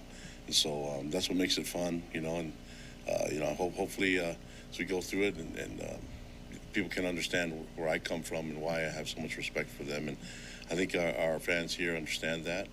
And, so there'll always be a connection there. And I'm glad that other people are experiencing it themselves. I mean, there's coaches that are there that I'm close to and that I consider close family. And so it's a lot of fun, man. This is how it works. I mean, that's I have a niece that's in their color guard that performs there, and I have a lot of family that have graduated from there. So, and I'm no different than a lot of people in the state, and so it's going to be a fun rivalry game, and we're looking forward to the matchup. But yeah, there's a lot of things that Kyle's helped me with, and that I value from him as a mentor, and then even connections to Coach McBride and others that have been there. So it's been really cool for me. James, I think the thing that stands out about this rivalry more than any others is it feels like it's just a lot of both. Where if you grow up in a house that went to KU, you're not going to go to K-State. If you grew up in a house that went to K-State, you're not going to go to KU. Same with A&M in Texas, right? It's very firm in terms of my parents went to A&M, and so I'm an Aggie. Feels like with this, people in the same family will go to different schools.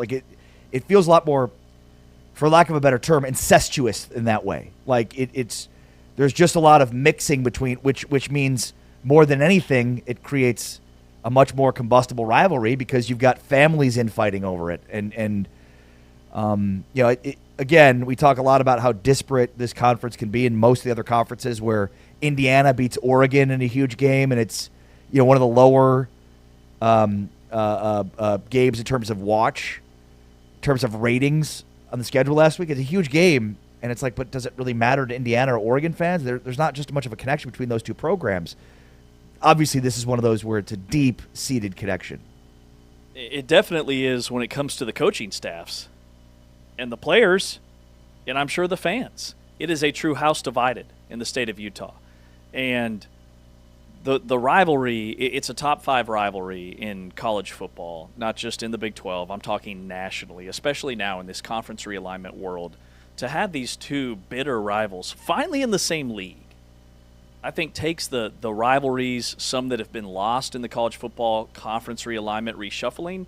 It bridges two programs together that have never been in the same league in this conference, and it's massive.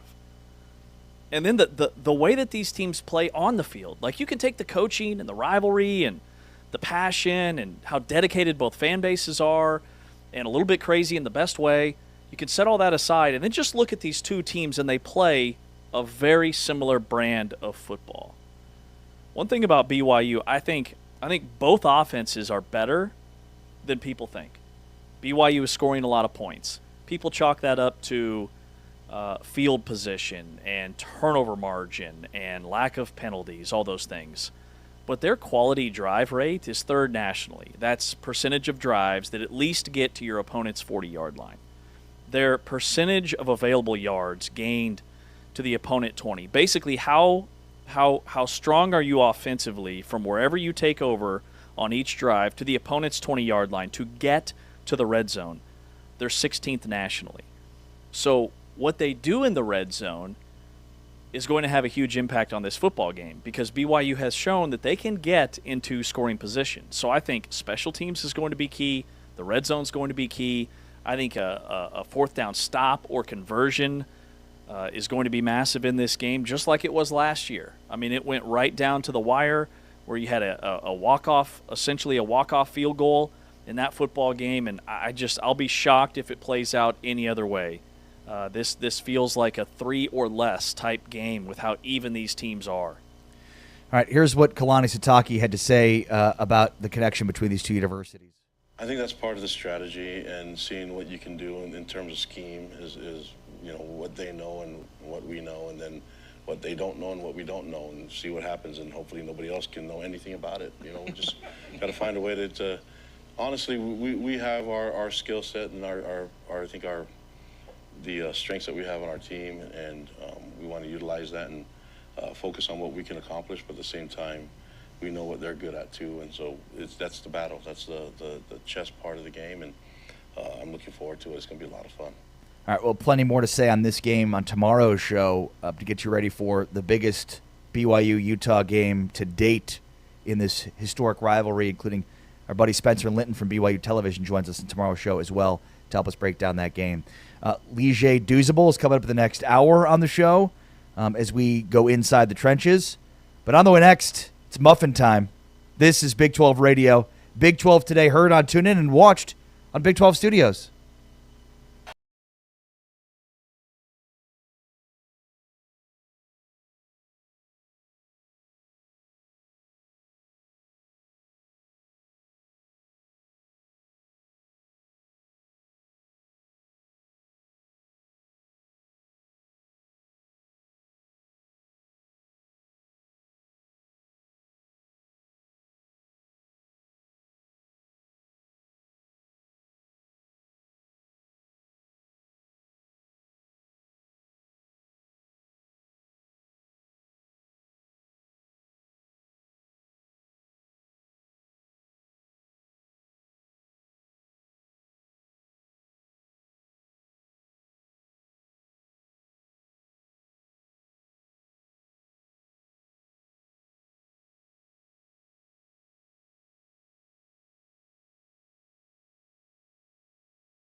Hey, with James Westling, I'm Ari Temkin.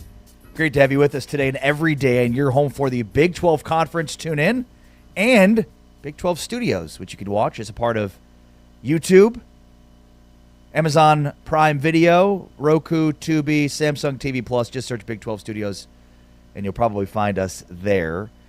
My wife is a cook, baker. She makes lots of things constantly. It's a lot of fun to be around. But she loves feeding people.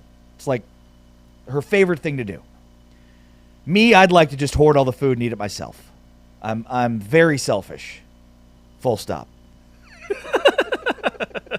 So this is her idea, and you're providing resistance on us eating all of your breakfast snacks? Yeah. Okay. Pretty much. Noted. Last week, I brought... I'll file that away. What's referred to... I'm still bringing it, James. Okay, here you are with your amazing muffin. I have not told you yet what's in it, but I want you and both our producer, Taman Turner, to try it. Last week, you tried the breakfast cookie. I think my wife was a little bit put off by what you said about it being thick in your mouth. I believe it was dense. Dense. Never use that line again. So here we are, another crack at it here. These are the muffins that she makes, and I want you to try it first, and then I'm going to tell you what's in them. Okay, because you're telling me this is a healthy muffin. I'm not telling you anything. Because right now it looks like 40% kale and 60% regret. Okay? I'm going to go all in. All right, you're on camera now, so you got to make sure you're eating it very cleanly. What are our thoughts here on this muffin? I like the muffin better than the cookie. Same. I'm with you on that, Taman. That's a good muffin. It's a really good muffin, isn't it? Yes. I use the M word for this muffin. It's moist. I hate that word, as does everybody else. If you don't, you're not American. I don't have a problem with the word moist. Don't do it. It's really good. It's a good muffin. You like how moist the muffin is? It's very moist? Yes. Which is an important component of a muffin. On the chalkboard. Moist is a very important component for a muffin. No, it's not dry. This is not a dry. It's a mysterious muffin. I will say that. I can't really get I can taste the chocolate chips, but Taman, what are your thoughts? I think I don't know what's in it, but like the taste is like satisfying. That's the right term. It's a good term. So we call these in our house veggie muffins. In those muffins, spinach, carrots, zucchini. That's the veggie part of it. Now, you mentioned, you guessed there was dates in there. It's date syrup, Greek yogurt, honey, avocado oil, cocoa powder, eggs, flour, baking soda, and powder. How about that? I'm a fan. The majority of what you're eating there is spinach, carrots, and zucchini. I dig it. I'm a fan. I am. I agree with James. I'm a fan. Cocoa powder can move mountains. You put cocoa powder in anything. It's true. And all of a sudden you have a chocolatey, delicious treat. I mean, my kids go crazy for these veggie muffins. Other kids are like, oh, can I have like a real piece of chocolate? But my kids go crazy for those muffins as if it's a real dessert. Yeah. No, A+. At first I thought this segment was going to be about our family cat, who's named Muffin. Okay. So we're eating a muffin in honor of Muffin. Yes. Who I'll see when I get back home, and she is a delight. It's Muffin Day. Equal part sweet and a little bit mischievous. Yeah, I don't mess with cats. I know you don't. I'm not gonna mess with a cat. Man, but the change cats your life. are always over there plotting your death, constantly watching, constantly judging. They're not warm. The key is you've got to find the right cat. If you get a snuggly cat, it'll change your life. I'm with you on those rowdy Freddy Krueger type cats. I'm out on those. It's impressive multitasking from you. Sorry, James. Just go with a dog. I have a dog. Oh, we have one of those too, Taman. Yeah. They're so friendly and warm. Don't at me, Taman. Taman, don't at me on that. But our dog is entering the stage in his life in which, he's getting up there in age. And I made the mistake of Googling how long his breed or breed mix combo is expected to live. Oh, so we're getting there? We are in the wheelhouse. Oh, no. We have arrived. So we are in the stage in his life where any nap could be the final nap. The nap? Yeah. Does So he know? No. No, we thought he was knocking on death's doorstep, but it turns out he just needed a nail trim. He has sprung back to life. But it's a little bit up and down. He gets in the trash a lot. We're worried about his diet. It is funny, though, at times where it's like with animals, like, oh, yeah, I thought the dog was dying, and it turns out he just needed his teeth brushed. That's it. That's it. Oh, yeah, he's got mouth probs, a lot of mouth probs. But, no, we trimmed those nails up, and he is a new dog. I'm convinced he's going to live till at least 17 or 18. How old's the cat? How old's Muffin? Muffin's only a couple of years. Oh, so she's a baby. Yeah, she's young. Full of life. Got it. The dog, sorry, I was confused there. Old dog, young cat. Thought the dog was hanging on death's doorstep. 17 children. All right, so the Muffin's good? 2 thumbs up Yeah, for Muffins? I like it. Better than the breakfast bar. If I were power ranking these items, I would have Muffin 1, breakfast bar 2. Breakfast cookie. Now, you gave the breakfast cookie 2 thumbs up. So how many thumbs up are you going to give the muffin since you've just said it's better than the cookie? If I had 5 thumbs, I'd give it 5 thumbs. Okay, got 5 thumbs up, maybe a big toe. I'm with that too. I give the 5 stars for the, or should it 5 thumbs up for the muffin. For the cookie, for me it was a 1. It had peanut butter in it. Imagine if you looked and somebody had 5 thumbs. You can't get that out of your head. Yeah. We're big on the protein balls right now in our house, which I know I've mentioned. All things protein, James West. All things protein, but they're a peanut butter base, so I haven't brought any because I know that, I don't want Taman to be getting sick on the air. That would be bad. Oh, yeah. Thank you. But I eat probably 8 or 9 of those puppies a day. All right, so the next thing I'll bring for you will be stocked with protein.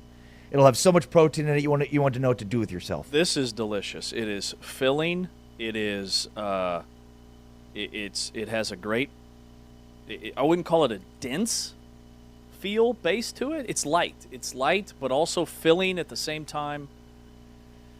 Moist and satisfying. Nicely done. That's 4 very times moist. you guys have said that. I don't like it. Love the moist. It's got to have moist bakery items. It's all about being moist. This is Big 12 Radio, Big 12 Today. It's always interesting to look and survey the ratings on each week for TV ratings for college football games. I'm so hungry right now. I'd like to finish this. You finish your moist muffin. Why wouldn't you? Like, you do the ratings. I'll chill over here, eat my snack. There's really no easy transition between these two things, by the way. We No. go from moist muffins that James enjoys to television ratings.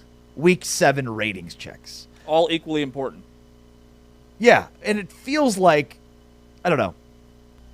I'm always concerned with, like, how much do people really care about ratings?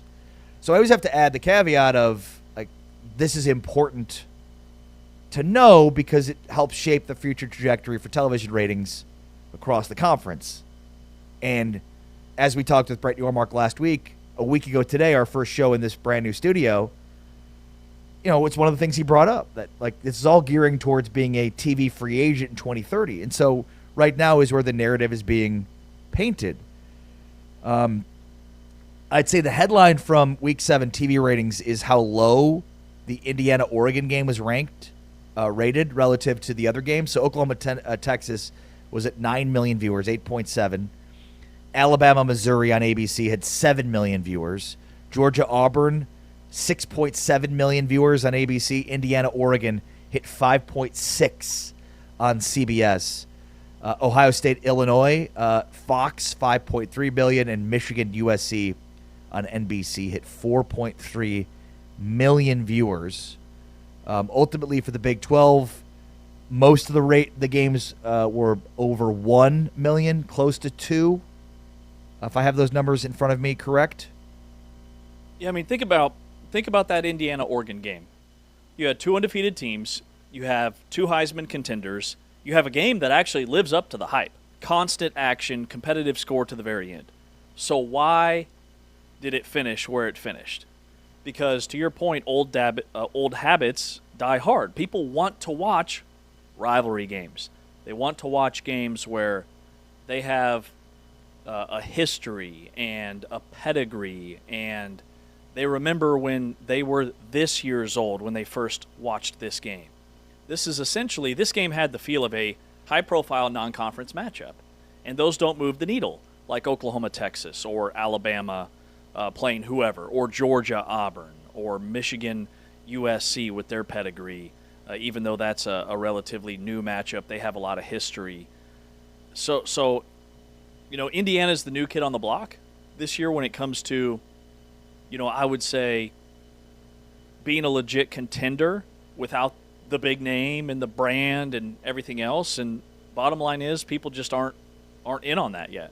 Yeah, it's also important to note the games that are on network television are sort of stacking the deck too, because you're just going to be in so many more households than you would be without, more of the cable package side of things. But Iowa State, Colorado was the highest rated Big 12 game this weekend at 1.4 million viewers, with Kansas, Texas Tech, which was a Fox game, at 1.4 million viewers as well, 1.38. And again, maybe that would have been a higher rated game had it been closer throughout, but just sort of interesting look at the Week 7 numbers. Yeah, it is, and I still go back to the early slot of college football, and the most watched game Week 2 in that early window was Iowa State and Iowa. There were some other really high quality matchups that week in that noon Eastern window. So why did Iowa State, two programs, two teams that don't score a lot of points, why did they draw 4.2, a really solid number in that spot? Even more so than what Texas Tech and Utah did 2 weeks later in Week 4. Because there's history, there's rivalry, they've played each other for nearly a century, and Iowa State was coming off a big win against Kansas State Week 0 2 weeks ago. People wanted to tune in, but you could say what you want about the teams. People wanted to watch that game because they were familiar with the matchup. They were familiar with what it meant for both schools, both programs. And I still think that carries a lot of weight. When you look at the numbers and the games that are most watched, a lot of it stems from that. Like Wisconsin-Michigan Week 6 was the biggest noon game. Wisconsin-Michigan. Wisconsin, who's got a coach that's going to be out the door at the end of the season. Why did people tune into that game? It's an old Big Ten rivalry, right? Yeah, I think you're right. I mean, old habits die hard. Bama's still viewed as this, behemoth that they were under Nick Saban, so they're always must-watch TV, and I think the ratings indicate that. Thanks to Kari Black from the Big 12, who sends us weekly updates on the ratings and viewership metrics. The Big 12 is up 19% year over year through its telecasts, so that's the good news, is the ratings are up, and I think Texas Tech will be much watched as we get closer to the deeper into the season. Exactly. And, college football and Awful Announcing, which is a really fun account and blog to noise fan bases and teams to the point where college football fans will go out of their way to watch them to see if they're in danger of losing a game. Well, Texas Tech has very much changed that. And I think the deeper we get into the season, the more and more Texas Tech is going to become that team in that school. And we're already seeing it in the Big 12 internally.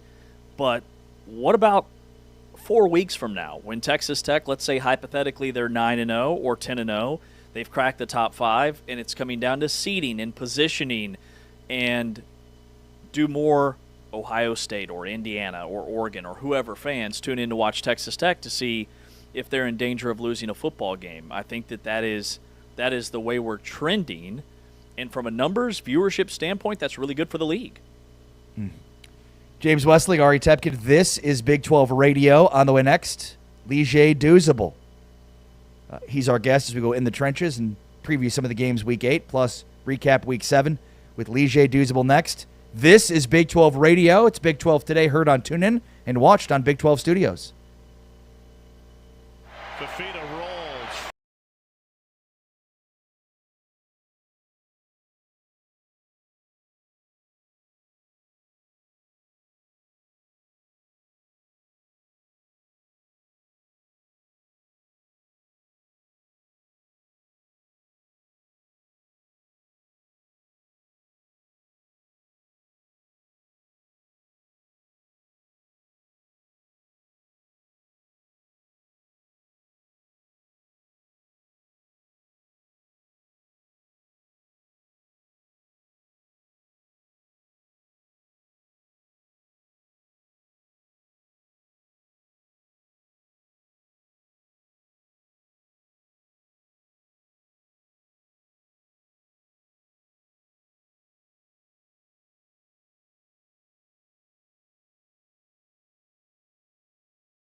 Big 12 radio. It's Big 12 Today. Heard on TuneIn, watched on Big 12 Studios. In a few moments, we'll visit with Ligier Douzable as we go in the trenches each and every Thursday with Ligier, the former UCF defensive end, former NFL defensive end.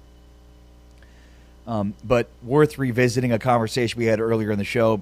Arguably the biggest story of the Big 12 today would be Pocket Knife Gate, which is formerly Tortilla Gate, which has turned out to be a huge, horrible embarrassment for the University of Kansas football program and their head coach. And while it's not totally clear what exactly went down, it is clear that though Lance Leipold said that a pocket knife was thrown from the crowd and hit a KU staffer, that in fact did not happen. KU apparently was so upset about this alleged pocket knife throwing that they told an official who threw a flag for a 15-yard penalty. Now, a lot of Tech fans are up in arms about that. I think there were other spots throughout the game where tortillas were thrown and a penalty flag was not thrown. But I digress. It's an embarrassment for Kansas. It's an embarrassment for Lance Leipold. And it's just a long line of false accusations made against Texas Tech fans. Now, I have a question for you in regards to this whole thing, because I could only watch the grainy video footage 2 or 3 times before a pounding headache. So before you reevaluated your life choices? Yeah. Very, very well said. Did the KU staffer drop the pocket knife on accident, or was it very clear that this was like a planted thing where he drops it and they pick it up and they give it to the coach and they're like, hey, it was thrown from the crowd? I don't think anything is clear. Okay. It could very well be that was the staffer that was given the knife, and then he realized he didn't want it in his pocket, so he dumped it on the ground. It could very well have been what Tech fans are saying, which is it was a plant. It was planted by Kansas staffers. I don't know. I thought you walk through metal detectors when you go to these games. So I'm a little bit fearful now in terms of just like how a pocket knife got into the stadium, but maybe I shouldn't be. And I don't think the teams don't. I mean, the teams walk right through the door. Right. You know, they walk right through the door. They walk right to the locker room. They go through the tunnel. There's not – I mean, the security is protecting them from the fans. Now, the fans can't get through the metal detector with a pocket knife, I would certainly think. Or can they? Hope. I don't know. I mean, I think Texas Tech fans are so focused on Arizona State this weekend and taking those Mama Lupe tortillas and shoving them in their belt buckles to get them into the stadium. Let me ask you this. What's the worst part about this? I would say the worst part is, or was, was Kansas getting so caught up in the emotion in the moment and just losing their cool without any facts, without any further investigation. They pointed a lot of fingers. I mean, they made it. When you're saying they, when I say they, I mean Lance Leipold. I really like Coach Leipold. I think he's done a fantastic job with the program. He's a stand-up guy. He always answers any question we throw at him. And he apologized. He knows he made a mistake. But he made a pretty big mistake. You know, getting up there and going after Joey McGuire and we've never seen that version of Lance Leipold where he just loses it in that way. So that's probably my biggest takeaway. Yeah, completely agree. If you're trying to evaluate this entire situation, there's still a ton we don't know. There's still a ton we'll probably never know. We can all make our own conclusions, and everybody has. I think what's clear is, though, what was purported to happen did not happen. Mm-hmm. That is an embarrassment for the University of Kansas and their football program and for Lance Leipold. And I'd love to be a fly on the wall for the conversation between Coach Leipold and whoever the assistant was, staff member. Maybe it wasn't even an assistant coach. I mean, you've got 30-plus guys and gals on the sidelines. Right. When you say staffer, it could be... Could be anybody. Right. Could be somebody, could be the water boy, could be the photographer, could be the social media guy. It could be anybody. But I guarantee KU will find out who it was, and Lance will have a very stern conversation with them, and they probably won't be on the sideline moving forward. Right, and especially if it is that bad that it was actually dropped out of a staffer's pocket, right? I mean, again, it could have been a host of different things. If Leipold thought it was actually thrown on the field from the fans, then I could understand why he'd be so upset. But at the end of the day, like, you lost a game or you got punked in the second half. It was close throughout the first half and into the third quarter, and then you got punked in the second half. Outscored 21-0, I believe. And so it looks like sour grapes. It looks like you're mad about the loss. Yeah. Whiny, complainy, yes. And essentially this pocket knife claim cost Kansas $25,000. Okay, like this wasn't just a little slap on the wrist. This is a pretty good chunk of change. And so post-game comments in the heat of the moment cost KU $25K. I mean, that's something that I think, coaches can use this as a teaching moment for themselves. And it magnifies the importance of remaining calm in a hostile environment and not having these knee-jerk reactions, which, were you more surprised that this even happened in the first place, or were you more surprised that turns out KU was totally wrong in this whole thing? I guess I was more surprised by that part of it. Me too. And I probably shouldn't have been. And that's disappointing. One, that you just kind of buy it because, the coach said it, right? I mean, why would the coach go and say that after a game when he'd have egg on his face if proven wrong? But, Tech fans will tell you because that's happened a lot. You've had a lot of incidences that have, were alleged to have happened with Tech fans that didn't happen, that paints this picture of Tech fans that is completely inaccurate. So they're trying to defend themselves. I cannot wait for Kansas, Texas Tech basketball inside United Supermarkets Arena. Are they going to hand out pocket knives to all the fans? I also Plastic pocket knives. I also saw, because I think Leipold said post-game it was a Swiss Army knife, and most of the Tech fans were like, first of all, no self-respecting Texan is going to have a Swiss Army knife. It was a Swiss Army knife. He can get to the basket. He can step out and hit threes. Right. Gets to the foul line. Really good free throw shooter. He can rebound, set screens. He's a Swiss Army knife.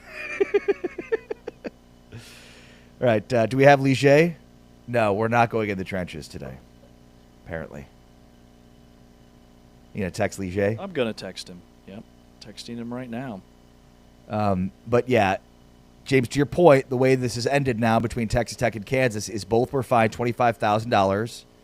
Tech was fined $25,000 for repeatedly not policing, not stopping Tech fans for throwing tortillas on the field, and Kansas for disparaging an opponent, disparaging the Big 12. Leipold called out Scott Draper, called out the Big 12 instant replay facility, which we're currently in. He went balls to the wall when it came to criticizing the opposition and how this was handled. So it does not look great for Lance Leipold. All right, Ligier Douzable joining us now as we go in the trenches here on Big 12 Radio, Big 12 Today, each and every Thursday. What's up, Ligier? How are you?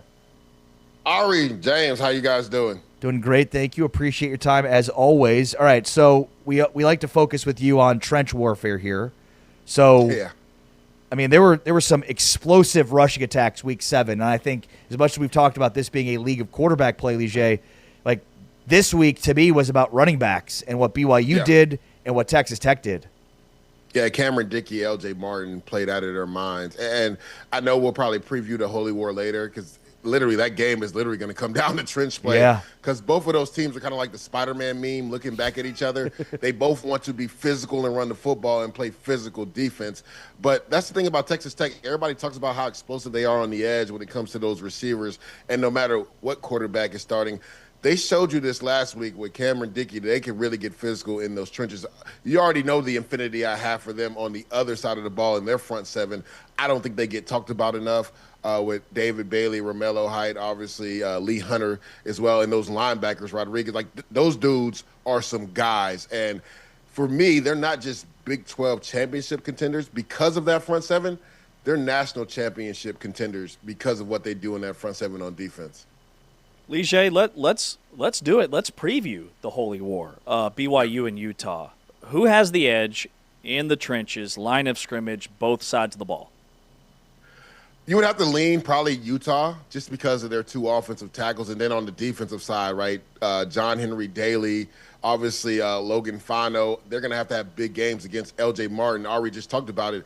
That's what BYU wants to do. Actually, both teams want to run the ball, in between the tackles. And both quarterbacks are very mobile and a part of that run game. So if you're that front seven for Utah, and this is including the linebackers Landon Barton and Jonathan Hall, you guys got to make L.J. Martin go east and west. Because at 6'2", 220 pounds, if you let him take one jump cut and get downhill, it's going to be a long day for you. That's a well-balanced breakfast when he's running the football, and he's tough to bring down. So for Utah, like the defensive line, the front seven, make him go east and west, right? You want to string him along to the sideline as far as possible. You don't want to make it easy and decisive for him because when he gets downhill, he's one of the toughest backs to bring down, not only in the Big 12, but in the nation.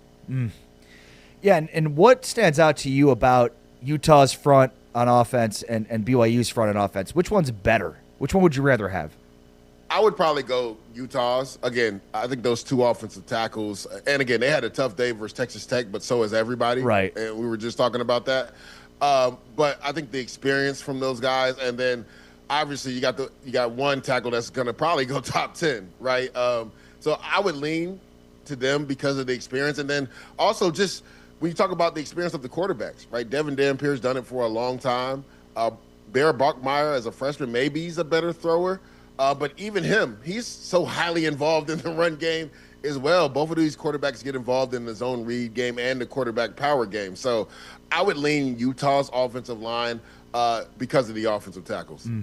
Lige Douzable in the trenches here on Big 12 Today on Big 12 Radio. I'm convinced that Arizona State getting punched in the mouth by Utah might be the best thing to happen to them all season. They get Sam Leavitt back, we think, probably, most likely at quarterback. I was going to say, we thought that last week too, James. That's a good point. What do you see from Arizona State, and is there a path for them to keep it close and maybe pull the upset against Tech? I mean, the biggest question mark is, are we going to see Jeff Sims-Walker again, or are we going to see Sam Leavitt? And the thing is, there was rumors that Sam Leavitt was in a boot. So even if he's healthy, like, how mobile is he? And we just talked about that defensive front. Like, is he going to be able to get away from David Bailey? Is he going to be able to get away from Romello Height? And if he tries to run up the middle, Big Lee Hunter, that's a tough dude to get away from too. So I think, when you look at it, like the health of Sam Leavitt plays a major role in this game because, yes, say he is able to play and he gives you a boost just because you got your guy back under center. Is he truly going to be himself? Because he's become one of the more dangerous mobile quarterbacks in the Big 12 this year. Like last year, he used his mobility a little bit. He used it a lot this year. He's been one of the more dangerous quarterbacks on scramble drills. And then even in the quarterback run game, they use him a little bit as well. So to me, he's the key, right?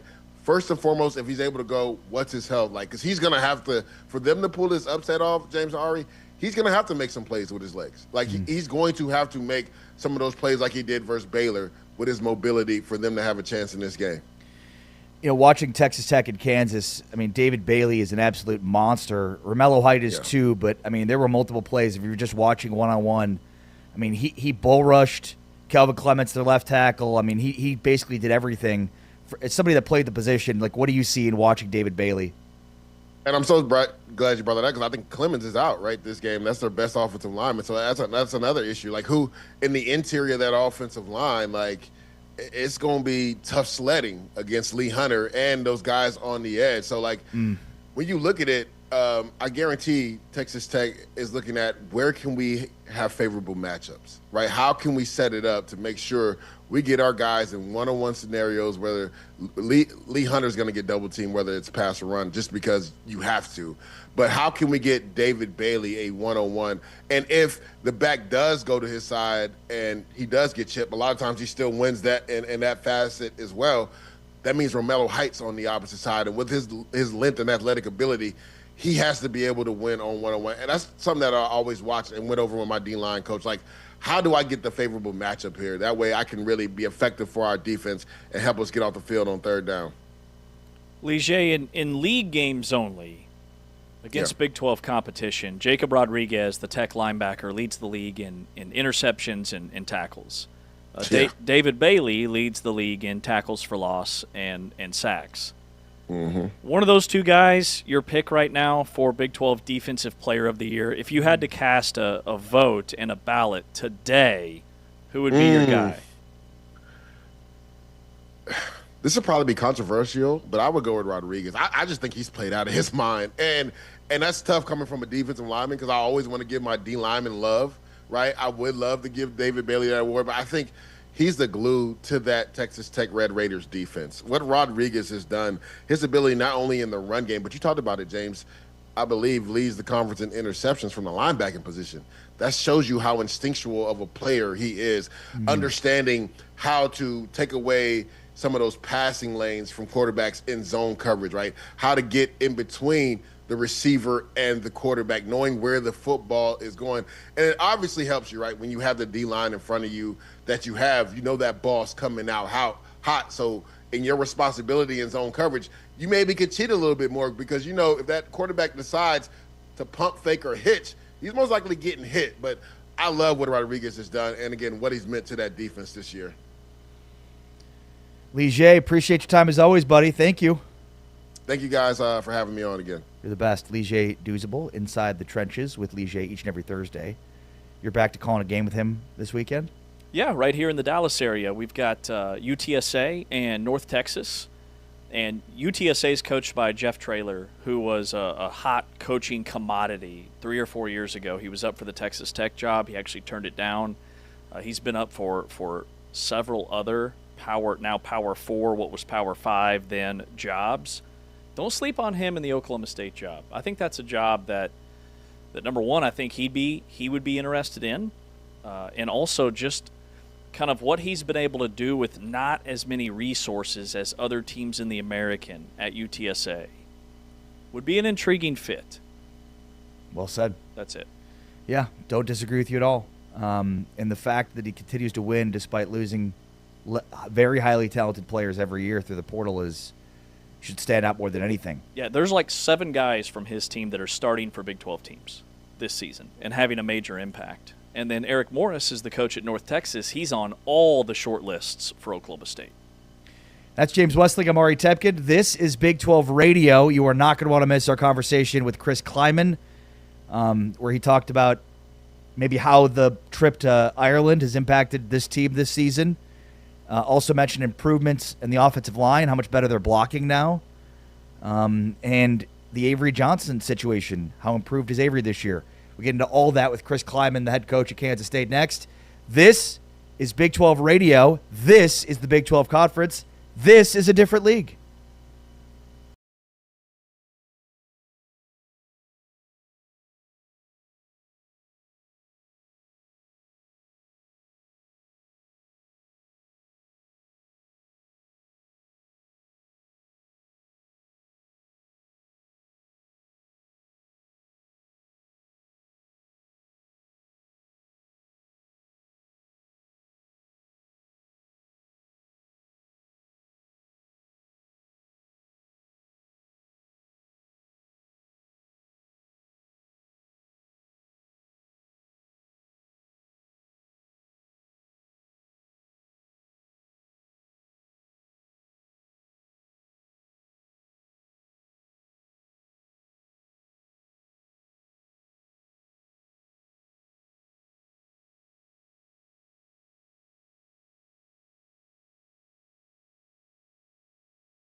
Today here on Big 12 Radio, heard exclusively on TuneIn, and you're watching us via the Big 12 Studios Fast Channel, via your Roku device, Amazon Prime TV, DirecTV, YouTube, some local markets. We are all over the Big 12 Conference on a way back and What's New Wednesday. Chris Kleiman, the Kansas State football coach, joining us just moments ago. If you missed it, you can always go back and watch via YouTube or listen via wherever you get your podcasts, Apple Podcasts, Spotify, right here, tune in on demand. He's Ari Timken. I'm James Westling. He's on social at Ari Sports, A-R-I Sports. I'm on social at James Westling. We've got Taman on the board, and we encourage you to join the conversation via YouTube. A little chat feature there. Ari's always just typing away with his friends. Doing a fantastic job of keeping the conversation engaging. Make sure not to look at the comments, by the way. And anything I say about you in the comments is totally not true. Totally not true. My back via the YouTube channel. All right, it is. Also, somebody asked for some wanted me to take some weird pictures of you. I thought that was a bit odd. Shirtless? Yeah, and more like, can you get one to the side, one of the feet? And I was like, that's a little strange. My only sports account? Yeah. Yeah, I get it. Yeah. It's hot. Power rankings. We love our power rankings. We're ranking the top 5 Big 12 teams. Also, today is National Grouch Day, so we're going to have some Grouch-related themes for our power rankings. I feel attacked. What's that all about? Ranking our top 5 Grouches. Spoiler alert, Ari's number 1. Taman, take it away. It's our power rankings. Number 5. All right, number 5, I have the Baylor Bears checking in at number 5 because this, to me, came down to, all right, if I had Baylor playing this team, who would I have winning? And, look, we didn't see Baylor last week. Their defense is still what their defense is. It's figured some things out, but their offense is highly explosive. I mean, it is one of the number one, based on the metric you're looking at, one of the best offenses in college football. I mean, Sawyer Robertson's a truck. He started to run more now, which I think makes them really difficult. Just one conference loss. It feels like they've got more because they've had so many close games. They've had to come back and had crazy finishes. Baylor, number 5 for me. Well, I will be shocked based off of your number 5 team if we don't have the exact same power rankings because I thought I had a dark horse with Baylor also at number 5. Wow. This is a team that was 2-4 at this point last year. Let's not forget that. There is still a lot of season left, is my point. They've played a brutal schedule. They're 2-1 in Big 12 play. They're in the top 7. They have arguably the best quarterback in this conference. On paper, he is the best quarterback in this league, an NFL caliber gunslinger. And then Michael Trigg coming into his own at the tight end position, highlight reel catch after highlight reel catch. And defensively, I think they are inching closer to turning that thing around. If you give up a few explosive plays here and there, all of a sudden they have a top half of the Big 12 defense, which is what they did last year. So with the very detail-oriented scheme that Dave Aranda's running on that side of the ball, I think they'll get better. And then all of a sudden they're a player in this whole thing. Number 4. Number 4 for me is the Cincinnati Bearcats, who, have looked really good so far in conference play. Their one blemish on the season will be the Nebraska loss. They had back-to-back weeks where they looked extremely explosive on offense against Kansas and Iowa State. Did not look that good on offense this week, but it didn't matter because their defense stepped up. And that's what good teams do. They win even when they're not at their best and figure out ways and find ways to manufacture wins. So not sure exactly how good Cincinnati is, but certainly one of the 4 or 5 best teams in this conference. I've got them at number 4. Number 4 for me, I have the Utah Utes. And I rank them 4 and I rank Cincinnati 3 simply because Utah has suffered a loss. But this weekend, the Holy War will tell us a lot about just how good this Utah team is, how much more improved they are from last year. Their only loss is with a beat-up Devin Dampier to Texas Tech, so toss that game aside. They've been dominant outside of that. A top 5 offensive line in college football, and then defensively, John Henry Daly. 8 sacks, 3 names, 8 sacks. The defensive end is a monster for the Utes. That's your guy. Big fan. Big. Huge fan. JHD John Henry Daly. JHD. He's a beast. All right, go ahead, sorry. Number 3. Number 3 for me is the BYU Cougars, the Cougs. Maybe a little bit lower than you would have expected based on how you're reacting right now? Look, I think a true freshman quarterback is concerning, and good teams win games when they're not at their best, and that's what they just did. But as these games get more and more pressurized, as defenses key more and more on the things you don't do well, it's going to be more and more tough and tougher for BYU to continue to play this way with a true freshman quarterback. Because at the end of the day, he is a true freshman 19-year-old quarterback. I'm not trying to take anything away from him. They are loaded around him. They've got great receivers. They've got a great running game, a great defense. But the reason they're not higher for me is just my concern I have with having Bear Bachmeier quarterback. This is a dude that's going to win a lot of games, going to throw for a ton of yards and run for a lot of yards in the Big 12. He's going to have a sterling career ahead of him, and maybe he ends up becoming an NFL quarterback, but he is still a 19-year-old true freshman quarterback. He's made some mistakes these last few weeks. They're only playing more, better defenses, tougher opponents every week. I think, we'll see what happens against Utah this week. Number 3 for me is where I have Cincinnati. And this is a team that's 5-1 and 3-0. They've won 5 in a row. They're back in the top 25 for the first time in several years. Brendan Sorsby continues to be fantastic. Their win over UCF last Saturday wasn't awe-inspiring. 20-11 doesn't get people super excited. But this is a team that is still top 7 in the country in yards per play, top 10 nationally in rushing average, that three-headed monster in the backfield.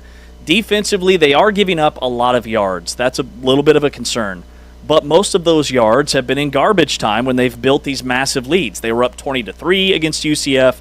They were up 35-7 against Iowa State before the yards from the opponent really started kicking in. I'm still a believer in Cincinnati. I have the Bearcats at number 3. Number 2. This is where I have Utah. You've got Utah too low. Utah has one loss. It was to the best team in the Big 12 and one of the 5, in my opinion, best teams in the country. Now, they didn't look great in that loss, but they've looked great in literally every other game beyond the Texas Tech game. I still think they have a fatal flaw with Devin Dampier, where you have a team like Tech that forces him to have to throw, and he's not going to be able to consistently make plays down the field with his arm at the level that he is with his legs. The issue with that is, so far, only one team has done that to him, and we'll see if BYU can be the second team that does it, because it hasn't mattered. Against Arizona State, we could talk about Sam Leavitt, but more important to that was Arizona State did nothing defensively to stop them. So when they get their ground game going, it's a snowball rolling downhill, and their defense is so good that it puts you away. It can be aggressive. So Utah number 2 for me. Cannot wait to preview the holy war between BYU and Utah later on in the week. That is a massive game, and I'll have the winner of that game, number 2, next week, unless Texas Tech gets upset by Arizona State. I've got BYU at number 2. BYU made a lot of un-BYU-like mistakes in the Arizona game. They had a couple of turnovers. They had some penalties. They missed a very makeable field goal, and they still won the game in what was by far Arizona's biggest game to this point in the season in front of a rowdy Big 12 After Dark crowd. They survived, and really good football teams find ways to survive. Bear Bachmeier didn't have a great day passing the football, but he still rushed for almost 90 yards, and I think we're at the point in the season where, and I slap myself on the wrist for this, we can stop identifying him as a true freshman quarterback. He's played enough games. Oh, I'm going to do it. He's played enough games, and he will still make mistakes from time to time, but this BYU team is so disciplined, so sound. They lean on their ground attack. Their offensive line is super underrated. I'm still all in on the Cougs. So you're doing the whole cliched coach speak. He's no longer a freshman. He's played enough games. Kalani James. That's me. Number 1. I mean, not much suspense here, not much surprise here. Texas Tech is number 1 and will remain that way until they lose, I guess, if they lose. Texas Tech is averaging nearly 50 points a game and giving up just under 13 points a game. The amount of points they gave up to Kansas was an explosion on offense for a team against Texas Tech's incredible defense. How many points did Kansas score against Texas Tech? 17. Explosion! Considering they're at 12.2 points per game defensively. They are, I mean, just the numbers, it's incredible to look at some of these numbers in terms of passing efficiency, rushing efficiency, even a backup quarterback. I mean, Hammond didn't play as well throwing the ball against Kansas as he did against Utah, but it didn't matter because they ran the ball so well. Texas Tech, good teams win, Great teams cover. Tech winning 6 straight by 24 points. Number 1 team by far. Texas Tech number 1 for me as well. That's the tweet. That's it. They're dominant both sides of the ball. They have been even better in the trenches than I ever could have imagined coming into the season. You saw all the sacks and all the TFLs from all the transfers and all the pass blocking and run blocking grades from the offensive linemen, and they have been better at those positions than what those guys did at their previous stops, which is really hard to do because they brought in a lot of dudes that are NFL talents. They are so good, they are number 1. Hey, here on Big 12 Radio, heard exclusively on TuneIn, and you're watching us live via the Big 12 Conference, Big 12 Studios Fast Channel. He's Ari Timken. I'm James Westling, and we are super excited to be chatting with Chris Kleiman, the head football coach for the Kansas State Wildcats, fresh off a huge win over TCU, 41-28 over the weekend. Hey, Coach, good morning. Good morning, guys. How we doing? We're good. We're good. You guys are on a bye this upcoming weekend. What's been the message to the team, or what is the message this week as you get ready for the Sunflower Showdown on the 25th? Yeah, couple things. One, it's a different bye for us. You know, this different schedule we have playing week 0. This is our second bye, and the first bye, we were a really poor team and kind of went back to work and did a lot of ones versus ones and kind of got after it because we needed to improve. And I saw that over the last 3 weeks that we are playing better football in all phases. There's some things we got to work on, but now we're in going into week 8. We're beat up a little bit as to be expected, like everybody else is. So we're getting some of our development work done. We're working a little bit on KU, and we're trying to get some guys that I know are banged up rested. But it's a much better vibe around here going into a bye week with a win as opposed to coming off it with a loss. I'm curious with the international trip you had earlier in the season, and with that being looks like a staple within this conference, and Kansas and Arizona State playing next year overseas. Would there be any advice you'd give to them? Things you maybe learned from your trip to Ireland that you have now taken away from that?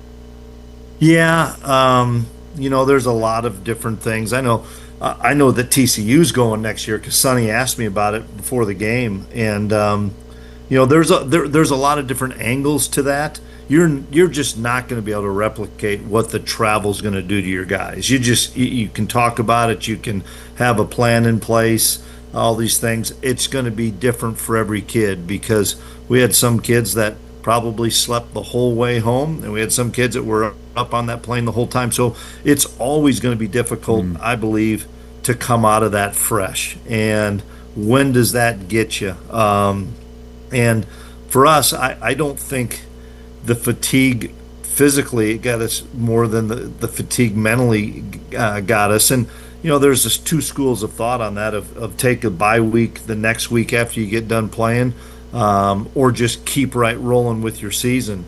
Well, hindsight, maybe we should have taken a week off, but that wasn't the way the schedule played out. But Iowa State navigated it, I think, pretty well. Now maybe, who knows, maybe they're beat up or maybe they're tired right now because they've lost a couple. I don't know. It's a great opportunity, but make no mistake, it is going to affect your football team for sure. But it's such a great opportunity to do that you want to give those student athletes the opportunity. Yeah, it is interesting, and TCU plays North Carolina over there next year, but there is a parallel between you guys and Iowa State in that both teams have been pretty beat up this season. Coach, you mentioned a moment ago that the team has been much improved over the last 3 weeks. Specifically, in what areas have you seen the most improvement that you feel the best about? Up front, period. We were not blocking people very well on the offensive line the first quarter of the season until we got that bye week, and then did some things differently, inserted some different bodies, went against good, ones against ones a lot in that open week, and have continued it on. And I think we've improved a bunch in our offensive line. And I would say on defense, we're still struggling with the explosive play, but we're getting better on the defensive line. That's where I thought we played really well, was up front against TCU. And, but we get so much more in us that we need to improve on in all phases, whether it's special teams. We don't down a pooch punt. That should be an easy one to, we got 3 possessions inside the 50 in the first quarter against TCU and come away with nothing. And defensively, we're up 35-14 and give up 2 explosive plays. And so, everything, the guys, we still have their attention as far as we've got to get better, even though we've seen some really good progress over the last 3 weeks. How would you evaluate Avery Johnson's season so far this year 2 for him as the starter? Yeah, much improved over year 1, which we thought and believed. I know that he's probably, from a decision standpoint, maybe 2 or 3 a game where Coach Wells would say, boy, this is maybe the read on this side, or maybe a check here, or maybe a ball you want to have back. And I think every quarterback's going to have that. But the calmness, the ability to get us in the right play, ability to make a play has been really, really good. 2 things that have hurt Avery. I think we've had more drops this year than we've had in the last few years. And then the second thing is, and this is not Avery, this is everybody in the country, we haven't had our full complement of offensive skill kids once this year. And we had them all through fall camp and then can't get it back and can't get them all healthy at the same time, which, you practice with them all the time, then they're not able to play. That takes a toll on a quarterback. But the last few weeks we've been able to rush the football, which then opens up that passing game. Yeah. K-State coach Chris Kleiman is with us here on Big 12 Today on Big 12 Radio and live on your screen via Big 12 Studios. Coach, I know that the player availability report will come out this morning here in a couple of hours. What can you tell us about Dylan Edwards, and how are you handling that? Because Joe Jackson had a really great game last weekend against TCU. What are those conversations like in that running back room? Well, I don't know all the rules, but if we don't play this week, I don't think we have an eligibility report. For next weekend. Yes. So I get to hold off for another week on the thing. You won't have to answer this question again for at least 9 more days. There you go. I'll tell you what. Obviously, we had Dylan against UCF, and he rushed for 160-some yards, and he's a explosive difference maker guy, and we need to have Dylan back, and we'll find out. It's not end of the season, but we'll find out. He's been nicked up most of the year. It's made Joe a better player, and I thought Joe struggled when Dylan first got hurt. In a variety of ways of taking that mantle and saying, man, I've got to be the guy now. But the last 3 weeks, Joe Jackson's played really good football, and I thought he played his best game against Baylor. I thought he ran with conviction. I thought he was really good in the passing game. He's good in protection, and then he followed it up with another good game with TCU. So I see the confidence with Joe growing. Our biggest thing is that was a 1-2 punch with Dylan and Joe. And Dylan being hurt, we're finding that number 2. I mean, that's one of the things we're focusing on this week is kind of shelving Joe a little bit to say, okay, who's the number 2? We've got 4 guys that have carried the football, but we've got to probably hang our hat on the one that has the best week, so that we can have some continuity and some rhythm with that second running back. Chris Kleiman is a coach that's had a ton of success. I mean, unprecedented success at the FCS level and a ton of success at K-State as well. So, Coach, I'm curious, how have you handled dealing with adversity personally and with the team this year in a way that you really aren't used to it as a coach? Yeah, it's not any fun for starters. But, I've been blessed beyond, the success that we had at North Dakota State, and winning, 7 national championships in 8 years is pretty successful. I'd say so. And then, coming here and having successful seasons and then winning the Big 12 when nobody thought we'd have a chance and getting that done. You get humbled, without a doubt. I think our players are humbled. I think our coaching staff gets humbled because there's such a fine line in this league, and we can talk about it ad nauseum as media, as coaches and stuff of there is a fine line. We've lost 4 games by 12 or 13 points, I think. And we have every right that we could potentially be 7-0 or 6-1.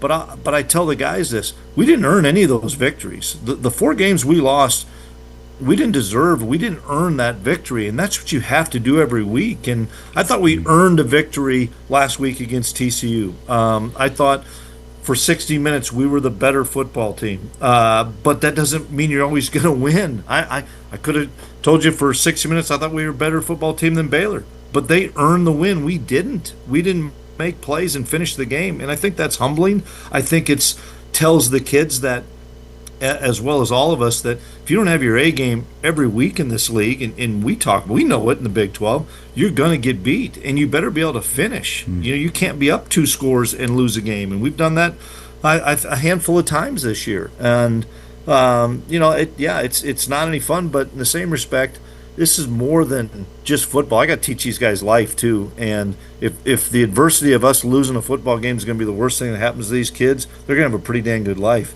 But as fathers, as husbands, as entrepreneurs and businessmen, you're going to have some tough weeks, some tough days, maybe a tough year. You got to battle through it, and we got to teach you guys how to do it.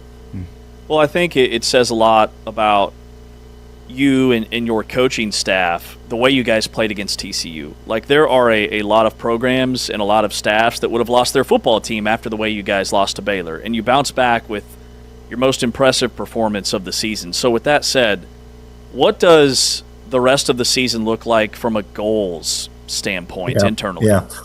Well, I thought we showed great resolve, great toughness in bouncing back over a really, really tough loss at Baylor, and it shows the character of our team and of our players. And when you have adversity, character gets revealed, and I thought it was revealed in a really positive way.